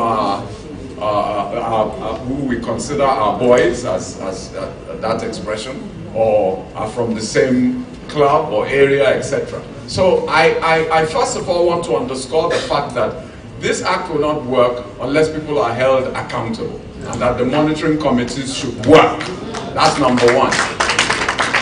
Number two, I want to say, is that I know for a fact, and from experience, that many persons involved in the administration of many laws have not actually read the laws comprehensively. I know this. If an agency is established and a new DG comes in, it doesn't spend the next 2 nights reading the law. It basically asks how much is in the account, where's my official car, where's my PA, and when is the next foreign travel. I know. So basically, I speak from knowledge, so you know, government officials generally follow the principle of that's how we've been doing it. And that's how we just continue on. And they only concern themselves with the provisions when something goes wrong and, you know, it's made, you know, a splash in the press. Then they say, DG, you didn't do this. Was I supposed to do that? And they say, look at section 37 now. Hey, nobody showed me now. So, the level of, we need to, it just shows that we need a more organized approach when we are given certain responsibilities.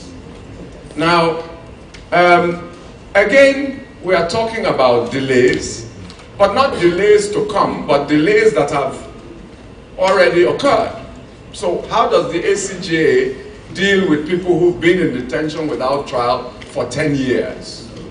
That's a critical problem, because the Act seems to look forward, but we have a backward look. So I think that, number one, we have tools. There are many people in prison who committed the offense. Maximum sentence is 3 years, but they've been there for 7 years. I think we should use the plea bargain more, be very aggressive with it. 70% of criminal cases in efficient jurisdictions are cleared by plea bargain. We don't need to be self-righteous about it. We're always being moralistic. They'll do a deal. They'll do this. We want closure. So I think Attorney General should sit down and create policy guidelines for the exercise of plea bargain so that we can look backwards and get rid of some of the... I think Lagos State just embarked on such a program. They trawled through the prisons and made the offers. Accept a conviction. It doesn't have to be custodial. You've already spent time. Get your conviction. Bye-bye. And the record will show we've dealt with the case rather than never, never, never, ever finishing them. So, how long do I have, sir? Right. Now, you know, we talk about adaptation, which is what I prefer also to domestication. If you want the states to adapt or adopt, sorry, the act, you've got to show the benefits. That's right. There must be benefits. This is a federation, it's not one size fits all. Why should I adopt it? Why should I take on these new complexities if there is no visible benefit? So how do we review whether it's working or not? So, for instance, you heard Justice ACJA say that even after 10 years of promulgation, we're still stuck. And I was privileged to read a review by the British Council, which it issued in a statement in respect of the 2016 assessment of the ACJA of Lagos State. So is MBA or any other body doing yearly assessments of this process? That's very important. We can't keep waiting for foreigners to come and do our work for us. They're going to go one day and then we'll be back. You know, so they'll fund the reform process, that is the creation of the law and so on, but they won't fund the operations. So this is what they said. And it's very fundamental because we can't take anything for granted. Reorganizing the administration of criminal justice is a huge undertaking. Huge. And inevitably takes a long time to successfully complete. The law is geared towards equal treatment of persons and provides guidance for justice service providers on what is expected of them in the discharge of their duties. But application of the law and new laws generally is often slow, with many justice service providers continuing to apply the old system. So this is not an easy task, and we need to keep the pressure on the system. In fact, in Lagos State, because I was chairman of Reform Committee, we discovered earlier this year that 50% of the magistrates are yet to exercise the timeline remand provisions that are clearly set out. How many years? 10 years after the process, because there's no monitoring, no establishment. So, as I said, we need to move from mere statement of intent. Now, the police are given many obligations under the Act, but there is no budgetary recognition of these new. Every time you change the law, there's a cost associated with it. Yeah. But we just change the law and we think we've changed the law, therefore we've solved the problem. Not so. Between the recession and now, the cost of prison vehicles has doubled. And so has the cost of diesel. And that's what they use every day to bring the people to court. There is no reflection of that in the budget. So let's even start MBA doing advocacy when the budget, justice budget, is being considered. Is the MBA involved in that process? So these are some of the things I think are important. And again, the police should not be in a position where they decide whether they are going to use the video recording or not. It is a law. And my view is that the Inspector General, because it's a top-down system, the police, the Inspector General must issue force orders to all police forces. That's how you get people to work in Nigeria. When they see the IG's force order, they will find that video from wherever. Exactly. And the IG will not say, don't worry, the money is coming. He will say, use your discretion, creativity, whatever, get this thing done. And you'll be surprised that every station in Nigeria will start using it. So we must understand the system we are working with and pull the right levers to get the kind of results we want. Also, within the court system, everybody might be in place, the accused, the judge, defense, the state, prisons have brought him early, etc. And then you find out he speaks an unfamiliar language. And then what's the problem? Interpreter. And then the trial just stops. I once prosecuted the two men who plucked a girl's eyes out in 1993 or 4 in Lagos. Spoke a language nobody had ever heard. Whether they contrived it while they were in detention or not, nobody could understand it. Eventually we found that it was a Malian language, but we made the effort and we found somebody from the Malian embassy who spoke this weird language. These are some of the skills. You see, we take a lot for granted, but to run a justice system, to graft this new law on a system that is largely inefficient, will require specifics, attention to detail, determination, and funding. Thank you very much.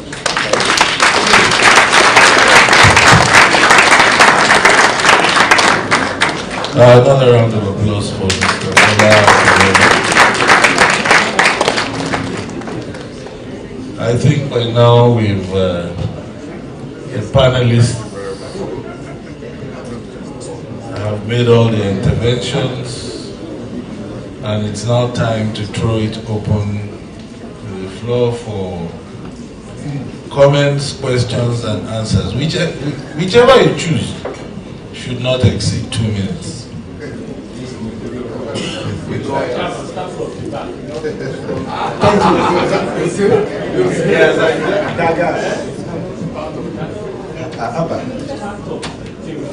Are you the chairman?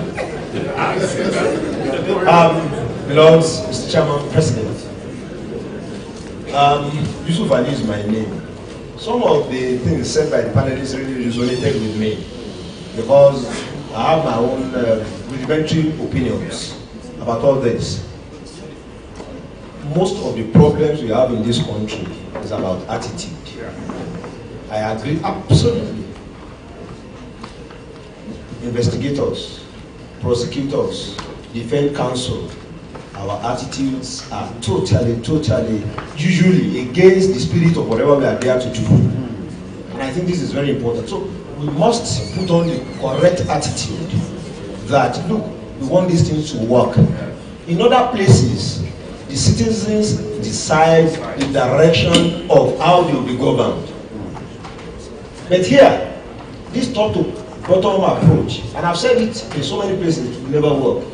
You just want saint amongst devils and evil people. They will neutralize his work, no matter how good you are. And I give the example of, I don't know how many we are in this room, 200.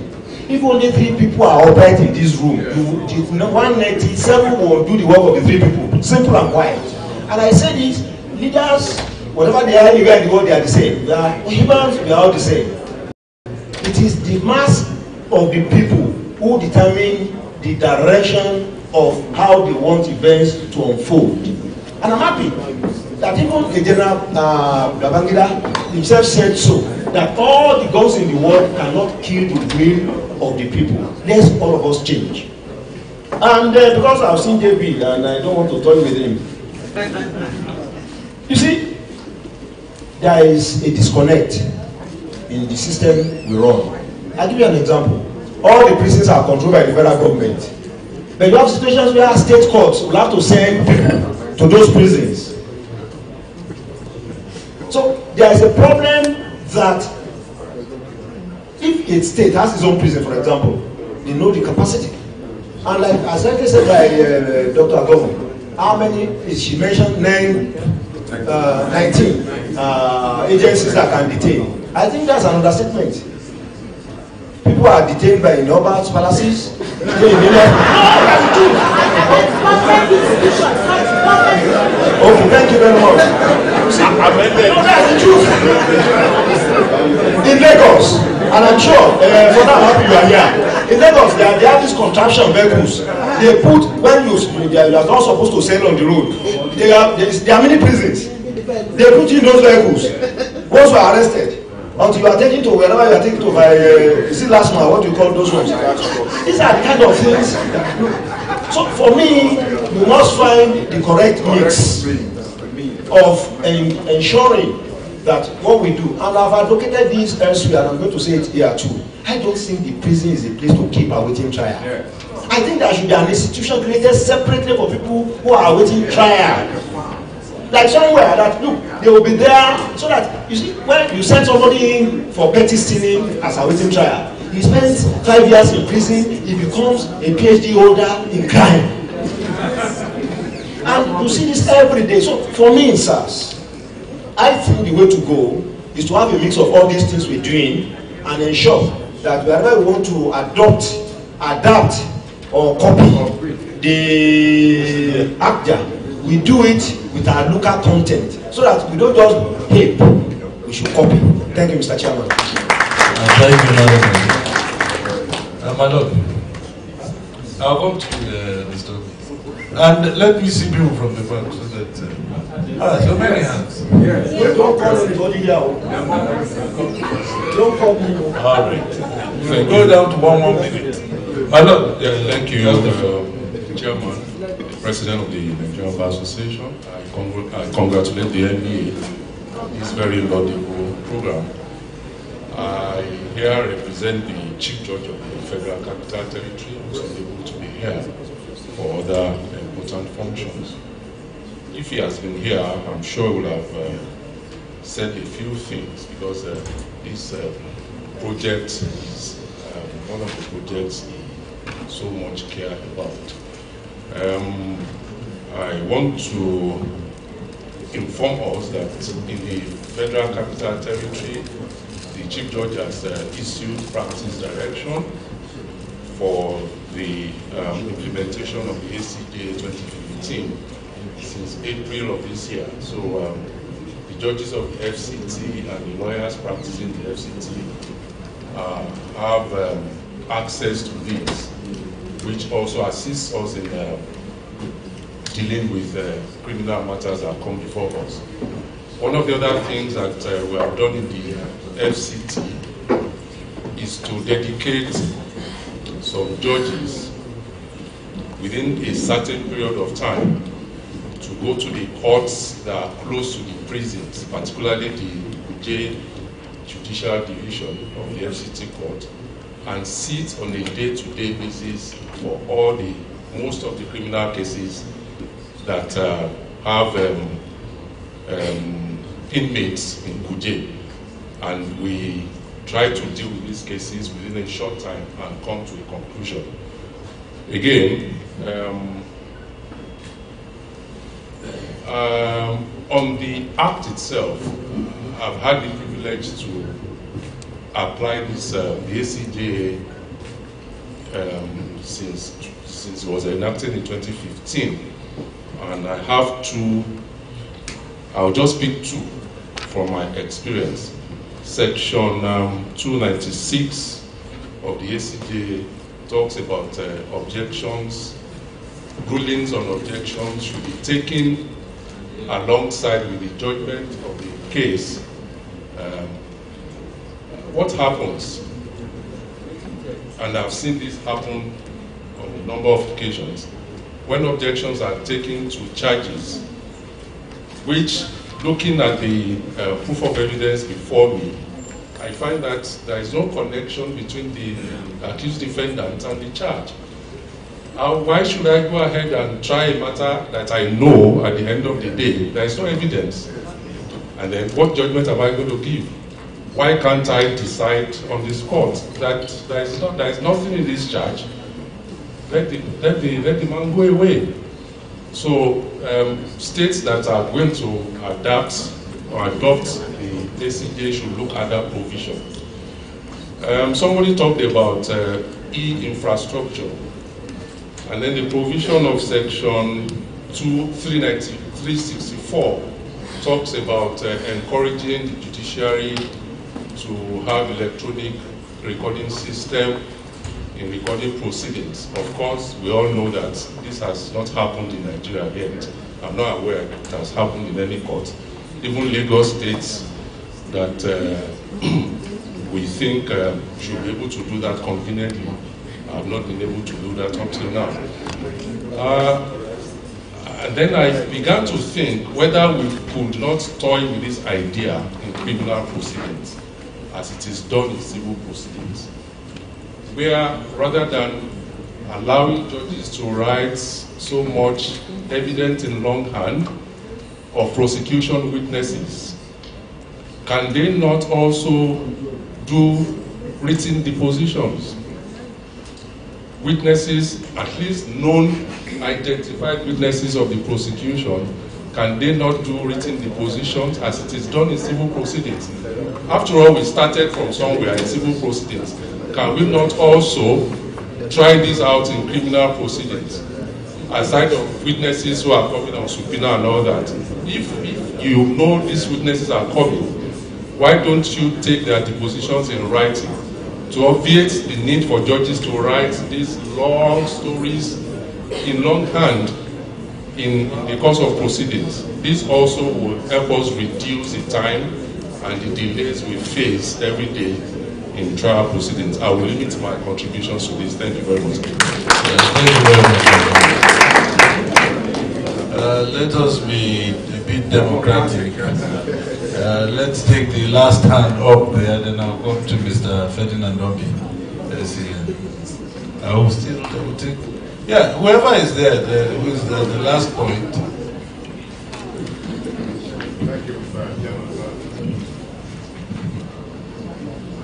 Thank you, Mr. Chairman. I'm Ebo, here from the NB General Branch of State. We are quite happy to be here. Last month, about September, the branches of the NBA in Osun State, we had a meeting with our Honorable Attorney General.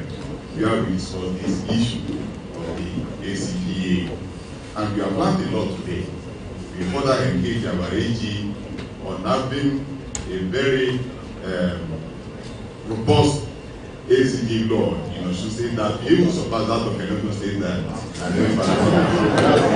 now we have also any issues, but one really touched me, that is the issue of attitude. No law will work if we don't change our attitude. And I want to draw the attention to the attitude of those who can make or mark the ACJ, whatever law we have for criminal prosecution. That is by law, the worships, they are worship of the lower bench, the magistrates and district court judges. Their attitude, with humble respect, is that once a person is charged before them, you are guilty until the contrary is proved. That is the attitude most of them put on. And that reflects in how they remand people, most cases unnecessarily in prison. I had a very unpalatable experience some months ago. The Honorable Worship granted bail, he perfected the bail, and then I request of the registrar taking the bail bond to the chambers. We are informed that the magistrate has left. And then she traveled for the next 3 weeks. And the woman was in prison throughout the period. So I want to encourage the president of the NBA to please find another avenue to arrange a conference or seminar for their worship of the lower bench so that they can really carry the law of the spirit of the ACJA. Well, I think the chairman of the Criminal Law Reform Committee has said that he will hold three seminars in 2018. I'm sure one may be gravitated through around your area. Well, you have made a valid point. I'm sure the president notes it. Mrs. Jao, let us take a look. You are calling those whose names you know.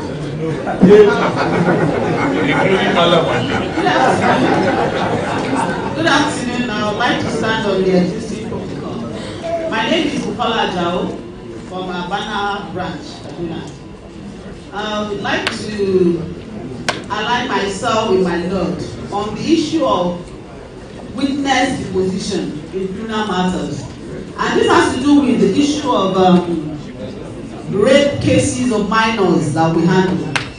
We have a situation whereby at the first instance, you're meeting this victim. She's able to tell you her story the way it happens. I'm looking at a situation whereby, at that point, at the investigation stage, there should be a video recording of that minor's statement. Because after 3 weeks or 4 weeks that she has given her statement, her parents will begin to discourage her. Then at another point, the issue of, oh, I'm tired of this going and coming, please, when will this advice be out? So they witness the position, and that recorded statement of that minor can be used in a situation whereby the parents refuses her to come to court. That's my suggestion. Thank you, sir. Thank you very much. Brigadier International. Don't worry, we will try and accommodate everybody. The chairman, sir, I just want to quickly make a comment on the concern that I raised regarding the exclusion of the court martial from the ACJA. The chairman made some remarks regarding the concern that I raised, and I think it is very, very important that I make some clarification. Sir, it is true that the military justice system or the court martial system is I think they call it due specialist, it's a specialist area, and it is true that the ACJA has actually excluded court martial from this application, and it is also true that the Evidence Act has excluded court martial from this application. But like I told the NBA president when we were discussing, yes, the Evidence Act has excluded court martial from this application, but the Armed Forces Act has directed court martials to use the Evidence Act. So it should be noted. And of course, we don't have any evidence law that we use in our court martial system apart from the Evidence Act. So it's applicable to us. So I think the solution to my concern will be what my learned friend, Barrister Abdullah Yusuf has mentioned. Maybe we need to adopt the aspects of the ACJA that are favorable to us to be included as part of our military justice system. This is because the court martial actually has rules of procedure. Court martial has rules of procedure. But the rules of procedure that we are using now is actually outdated, but it's still applicable. It's 1972 rules that we are still using. 1972, borrowed from the British. When the British are actually using 2013-2014 law, we are still using the 1972. So maybe we have to consider adopting aspects of the ACJA that will improve our own system. Of course, lastly, we know that the court martial system is based on places emphasis on speedy trial. Speedy trial. But of course, we know that yes, justice denied is justice delayed is justice denied, but also justice hurried is also justice denied. So we have to look at aspects of ACJA that will be that will help the justice system in military and adopting. Thank you, sir. Thank you very much, General. Well, I'm coming here with, yes, we still have about 10 minutes. The young lady there, the reason I have a bias towards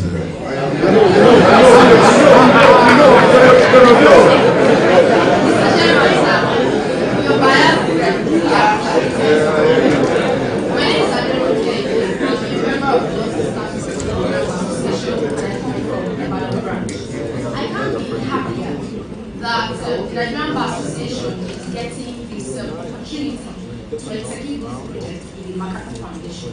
I think it's really impressive and it's encouraging for some of us.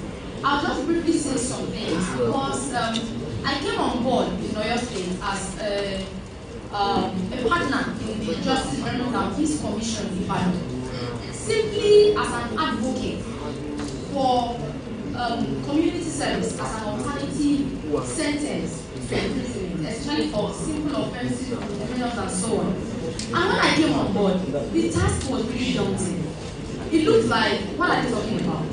And I'm very happy because one of our distinguished panelists talked about the fact that this is purely an African thing. It's totally ours. But when you talk about it, people feel, oh, it's Western or it's foreign, and you're just coming to do something that is not really our core. But then the opposite is the case. So by the time we started the advocacy and lobby and so on, basically legislative advocacy, it was tough, it was hard. But then I remember that at some point, I came to my sense and I felt, why am I struggling all alone? Why are we running as an NGO? Of course, yes, we have the reach, we have the resource, but then to penetrate and break through the walls, the artificial walls of what we have come to know because of our system, unfortunately, why am I going through this stress? And something occurred to me, why don't you partner? The Nigerian Bar Association already has a structure. It has personnel, it has intellectual resources and every other thing you can think of. And then I made myself available to the NB as a member of the Legislative Advocacy Committee of my branch. And then I remember that I also got the buy-in of the chairman of the branch, now the Attorney General of the state in Oyo. And it became really easy. We did legislative advocacy together, we did almost everything. By the time the name NBA is mentioned, already some doors are opening. All you need is your content. By the time you have the platform, you have what you want to present. Beautiful, and that was what we did. And I think as we speak, Oyo State is one of the states, I think the only state in fact, that has, it can be a plus, sometimes it can be a minus, because by the time you start to see contradictions, we have the community service law separately, and then now we have the administration of criminal justice law of the state. But then my point is very simple. One of the distinguished panelists talked about the fact that we need the buy-in of body of speakers, we need the governors to get into the whole affair and join what we are doing. Absolutely necessary. So that beyond just adoption and domestication, as we may like to call it, we also have proper implementation. That's one of the challenges we still have. By the time these people are not carried along, yes, it's one thing to get a bill passed law, it's another thing for the bill to be effectively implemented. And by the time you don't have the structures for proper implementation, all you have is just the law, and then you dance around with it, and then nobody is doing anything. So one of the innovations that, finally now, one of the innovations that the ACJA brought, that we are really happy about, is the strength of the non-custodial punishment. And the inspiration behind this non-custodial, when we started, was the fact that our work in the prison sector was age-long. We were doing free legal service, such that you go to prison or you go to court, and by the time you are getting 5 inmates out on a day, either for them to continue their trial from home, however you are getting them out, 15 are replacing the 5 that you are getting out each day. So it was looking like a roller coaster. So what are we going to do? The reforms. So I want to urge, but I'm happy that a lot of attorneys general are here today. For the attorneys general that are here, this is a grand opportunity to buy into this idea. A lot of people are coming to talk to us and encourage us to get this law. Beautiful. Then for those who have already enacted the law, we need to properly implement the law for effectiveness of our administration of criminal justice. And that's my call to us for the day. Thank you very much. We are hard pressed for time. I'll take Mr. Ferdinand Obi, Lal Ravana, and one more here and one there. Let me quickly congratulate the president of the FBA and the MacArthur Foundation for this very novel initiative, and thank the chairman for exercising his discretion in my favor. Just 2 quick points, or 3. Firstly, the success of the implementation of the Administration of Criminal Justice Act will not be achieved if we do not reform the Nigerian police. The point was made that the time specified in the Act look theoretical.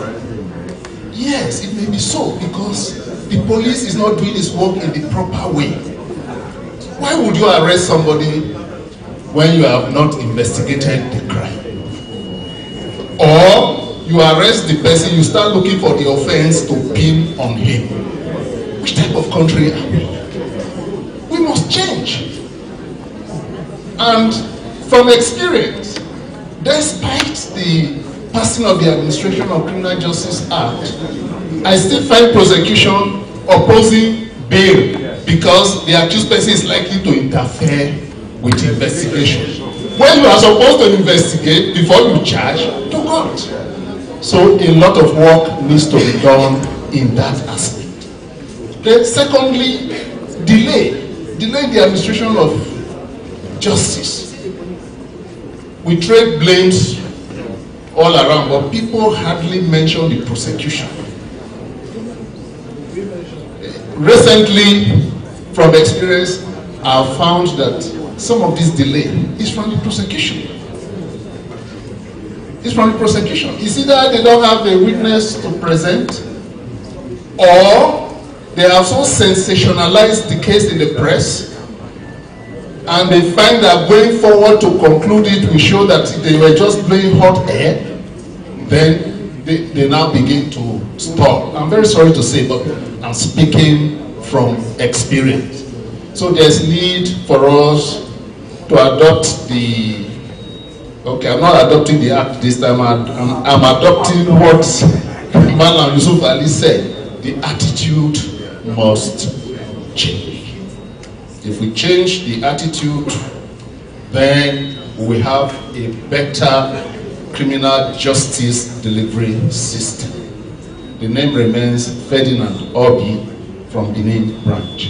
Thank you, Mr. President, for inviting me.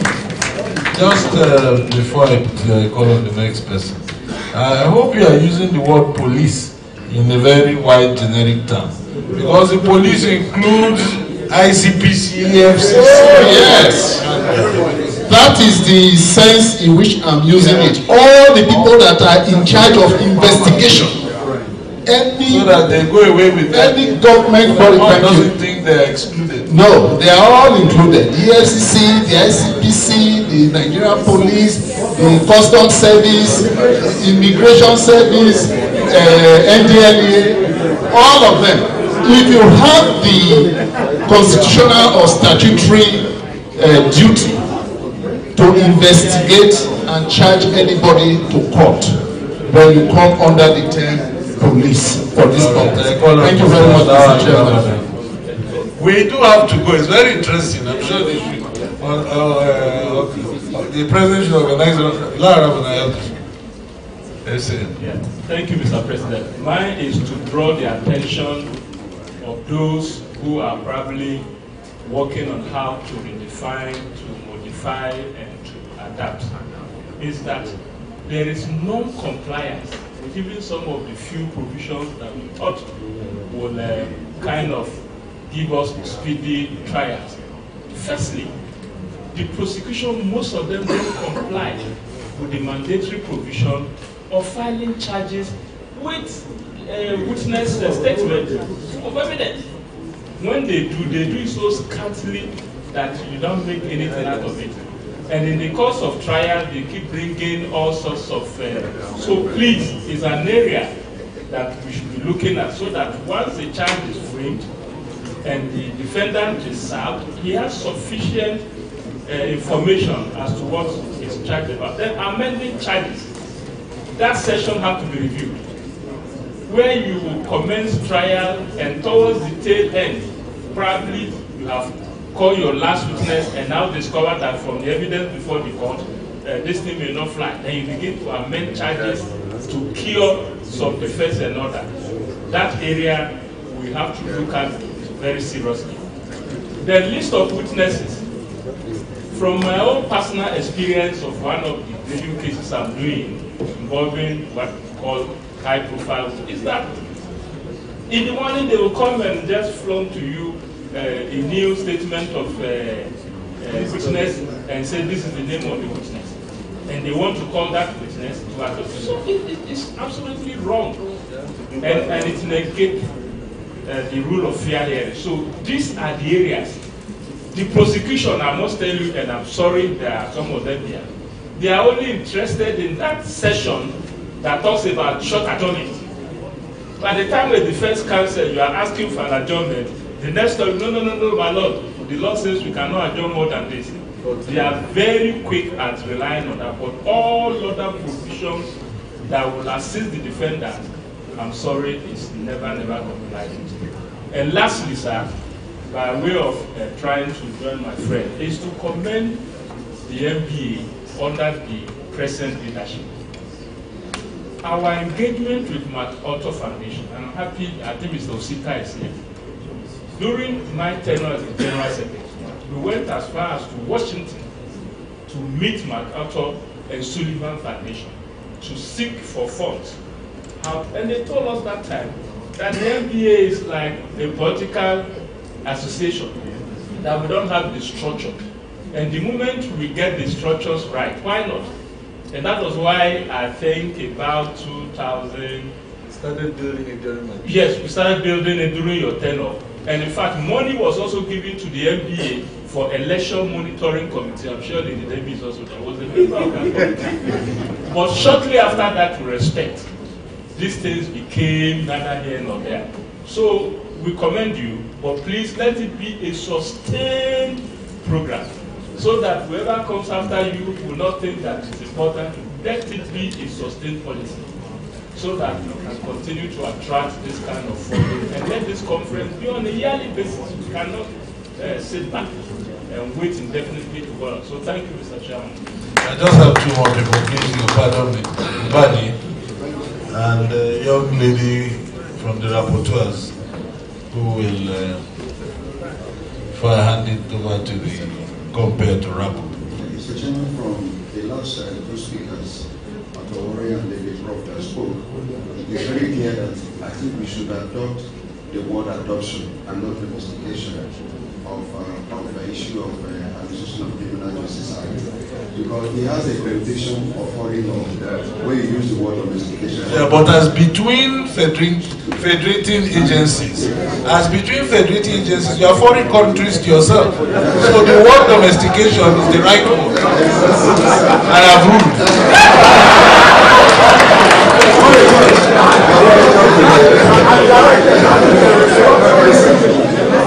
So secondly, is the issue you raised when Professor George spoke. So the issue of quick administration of justice is very key.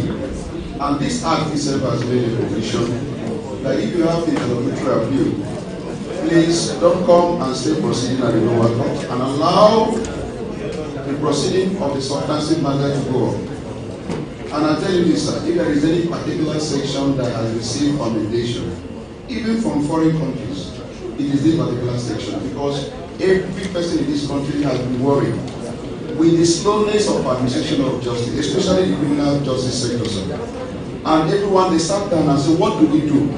How can we have interlocutory matter last 10 years, 15 years? And by the time you are ready for the substantive matter, the witnesses are all dead, or not willing to come to court. So they came up with this idea. And so if there is any amendment to be made, it's a beg of you, there shouldn't be any amendment to that particular section. If I'm just telling you, sir, please, if there is any amendment in other sections, sir, if we are even advocating that we should issue carry even to civil proceedings.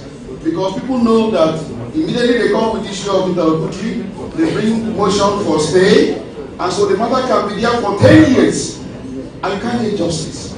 So how can we continue like this as a nation? So please, sir, I know you were for that school of thought. Please, let's not go there. Let's allow you to That's okay. Thank you, sir. Well, that attitude is changing in the sense that the mischief you are trying to avoid by Section 296 will be cured by the fact that interlocutory appeals are also constitutional rights, and that it can be given accelerated hearing. In fact, you don't need to file briefs. We've done a case before in which a C of O was rejected, which would have cleared a lot of air. But fortunately, the Court of Appeal had it within 2 months and sent us back to be on the right track. you need some of these things, because if you don't have, it's a mechanism for checks and balance. If a court feels that I cannot be corrected by Nigerians, you know, I cannot be corrected until final judgment, a lot will happen. But where that specter of authority still rests on lower courts, the Supreme Court wraps the Court of Appeal wraps the High Court, the magistrates, and there's a possibility that you will be set aside. You are very careful there. So these constitutional rights should not be waived on the plate of altar of draconian legislations like Section 296. Well, young lady, you can round up. But it's a matter for continuous discussion. Thank you very much, sir, for recognizing my interventions are in on Section 352 of the Administration of Criminal Justice Act. It says, where the court in exercise of its discretion has granted bail to the defendant, and the defendant in disregard of the court orders fails to surrender to the order of court or fails to attend court without reasonable explanation, the court shall continue with the trial in absence and convict him unless the court sees reason otherwise, provided that proceedings in the absence of the defendant shall take place after 2 adjournments of the court may deem fit. This is that when the court in exercise of its discretion has granted bail, in this case, I have not granted bail. And we say you need to look at the spirit of ACJA. What ACJA is saying is that if a man, remember that the condition says he's aware of, if 2 persons were aware of their trial, they have escaped. They don't have any intention of coming back. Despite all the English we spoke. Now, which side were you from?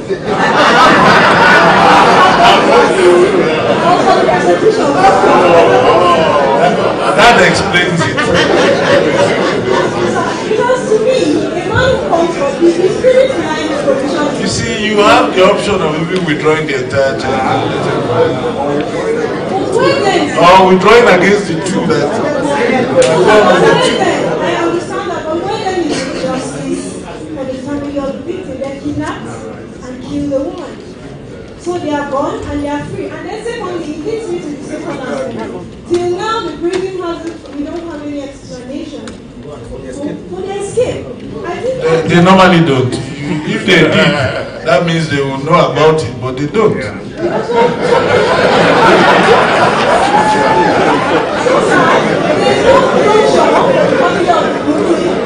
no justice, because justice like the Supreme Court says, it's not just for the defense. My dear young lady, the ball is squarely in your court. The ball is in your court. If any injustice arises, it is due to you or your team.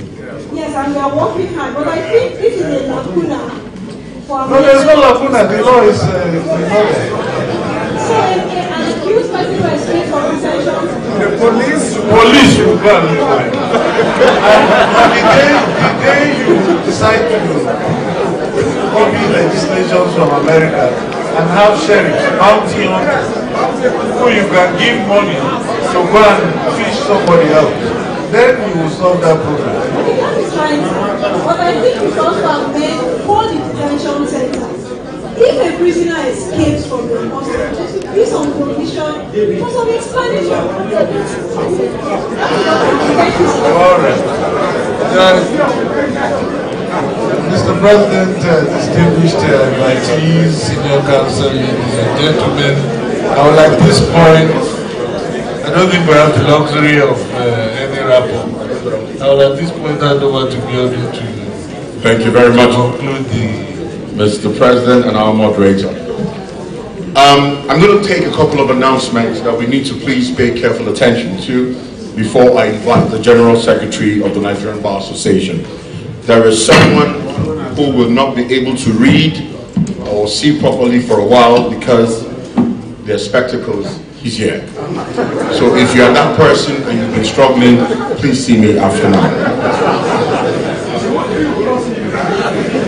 And you undoubtedly will be able to see me. A number of things have been said in regards to the panel discussions and contributions. I understand something very profound. I took my time to read the document with regards to the ACJA. And the rise of the social media justice is a reactionary response to justice that is non-existent.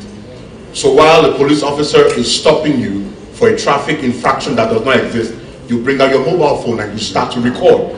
While persons, once upon a time I know someone who crossed the road, just crossed the road, and the police van stopped right beside him and said, enter. The enter was so emphatic, it was like 1,000 thunder sounds. And it was just by the stroke of luck that he said, get message across to someone. Persons have disappeared under the justice system that we don't know where they were or where they are because they took a walk on the wrong day. Or you might ask. A great idea without execution remains just an idea. And that is what I believe firmly the NBA would not settle for in this dispensation and the next. There's been profound communication about sustainability. It means that this administration is critical. The next administration is equally critical.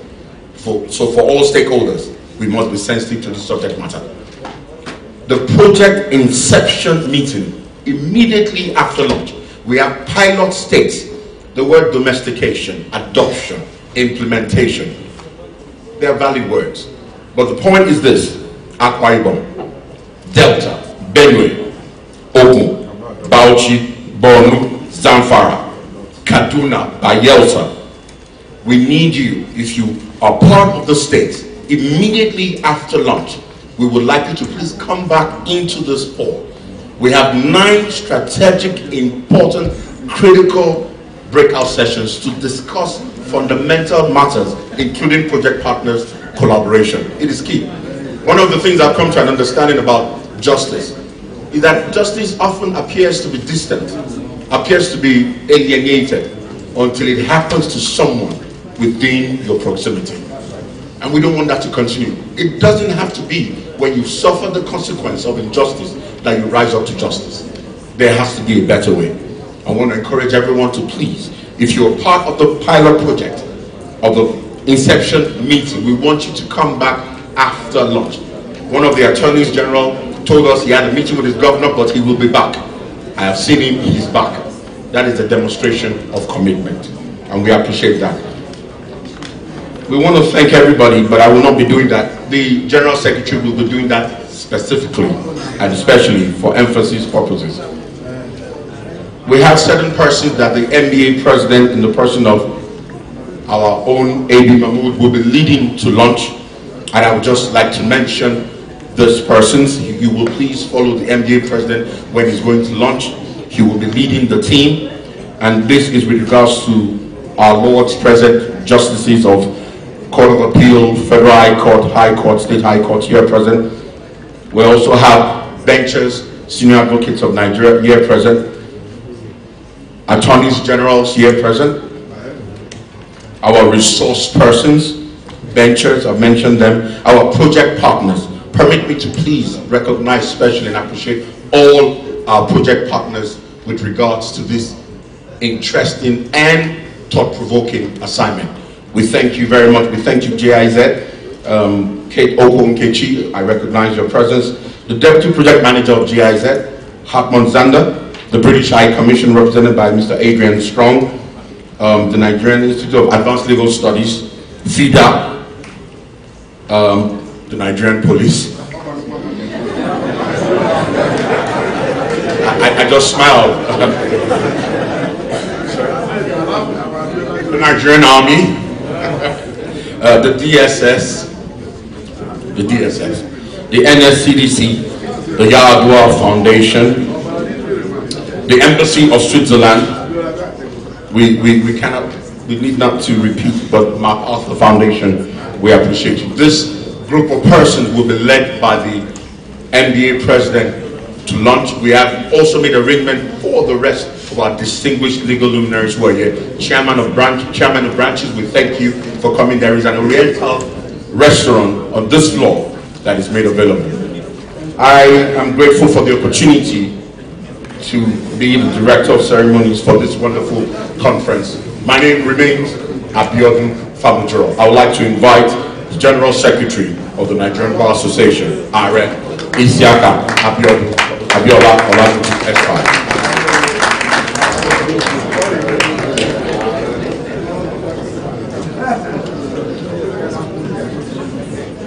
Sincerely, when Mr. Abiodun Famujoro was talking, he has actually expressed appreciation on behalf of the President of Nigerian Bar Association.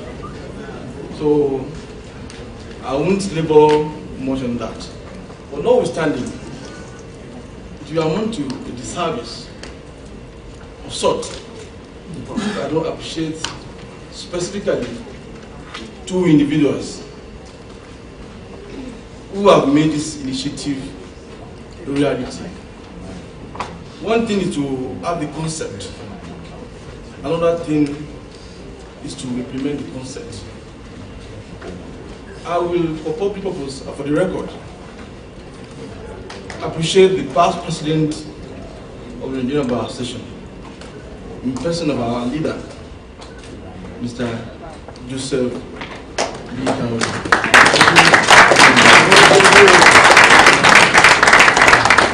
His initiative on the reform of criminal justice, he started it. We thank you, sir. You have always been leading us. You should continue to lead us. We appreciate you.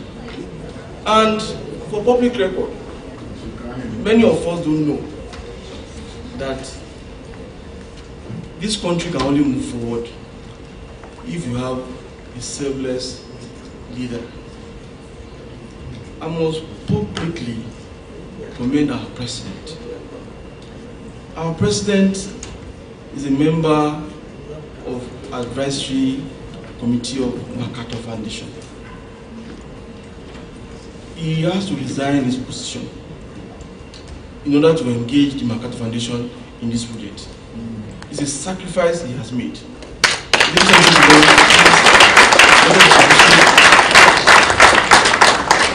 28th president of Nigerian Bar Association, Abubakar Balarabe Mahmoud Owen SL. Members of Parliament, I must commend you, starting from the keynote speaker, our own erudite Professor Yemi Akishai George. Many of us have passed through him. He still refused to be old. He's still looking younger every time. Thank God for that grace. And all the panelists, we appreciate you all. Sir, I've always said one thing. Even while you have a grandiose idea of programs, if you want to have a team that will execute that program or that project, to be just a wishful thinking. I must particularly appreciate, with the permission of the President of the Bar Association, appreciate the project team of the NBA MacArthur Foundation Initiative on ACJA. I always call them the Murray and the gang. 21-member team. They have worked tirelessly within a very short time. And I thank God that their effort is coming to reality starting from today. Permit me, Mr. President and Mr. Chairman, sir, to call on all members of the project team of MacArthur Foundation MBA. All of you, please. Alaji Abdurrashid Mutala. Please come out. Other members, please come out. Please. Please.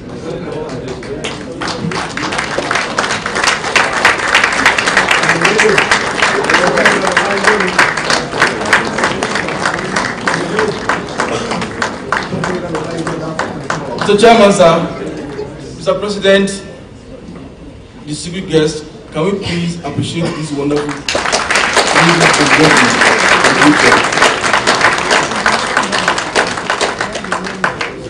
you can take a leave.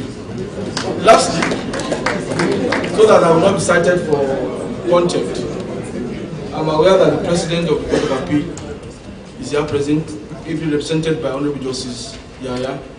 We appreciate you. You came in very early and you sat throughout the meeting. We appreciate you, sir. All the CJs, all the chief judges here present, permit me not to, because I know that there are quite a number of them. We all appreciate you, but I must particularly mention one person. Please, very, very important, because when you do things, when you endear yourself to the bar must appreciate you. It's not because you are the CJ or you are support. It shows that commitment. Honorable Chief Judge of Kogi State. Honorable. And I must also appreciate my own brother too, who actually represents the Chief Judge of the Federal Capital Territory. Oh, he has left. Honorable Josika Odiadini. I want to appreciate you. Justice Gabriel Kolawole, Justice the CJ of Benue State, and CJ of Nasarawa State. We want to appreciate you. Sir, I've never seen area of attorney generals in a single meeting. Maybe probably at the Board of Benchers meeting. But whenever NBA is organizing a conference, many of quite a few. But just a conference of 200 participants. And by the list I have here, I have 15 attorneys general of various states. It shows we all want change in this country. We appreciate you. Thank you so much. Then our bar leaders. 2 minutes to mention. The chairman, all of you, we appreciate you. This is just the beginning. We thank you for your support in ensuring that AB Mahmoud-led association delivers its promise of 3 hours and P. God bless you all. Thank you.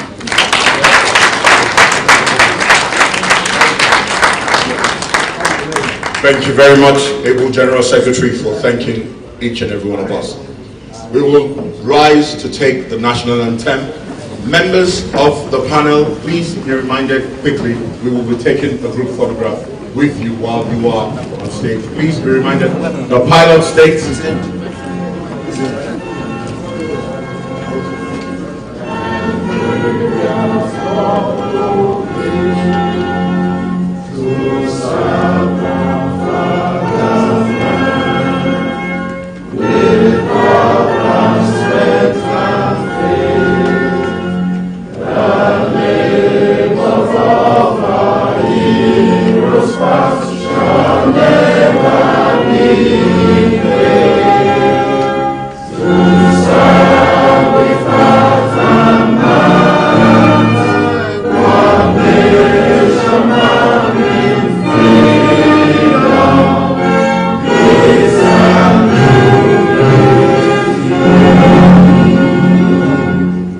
Very much. You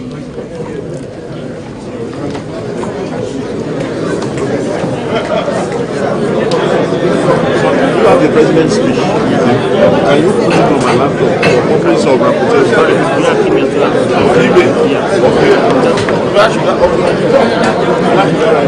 Okay.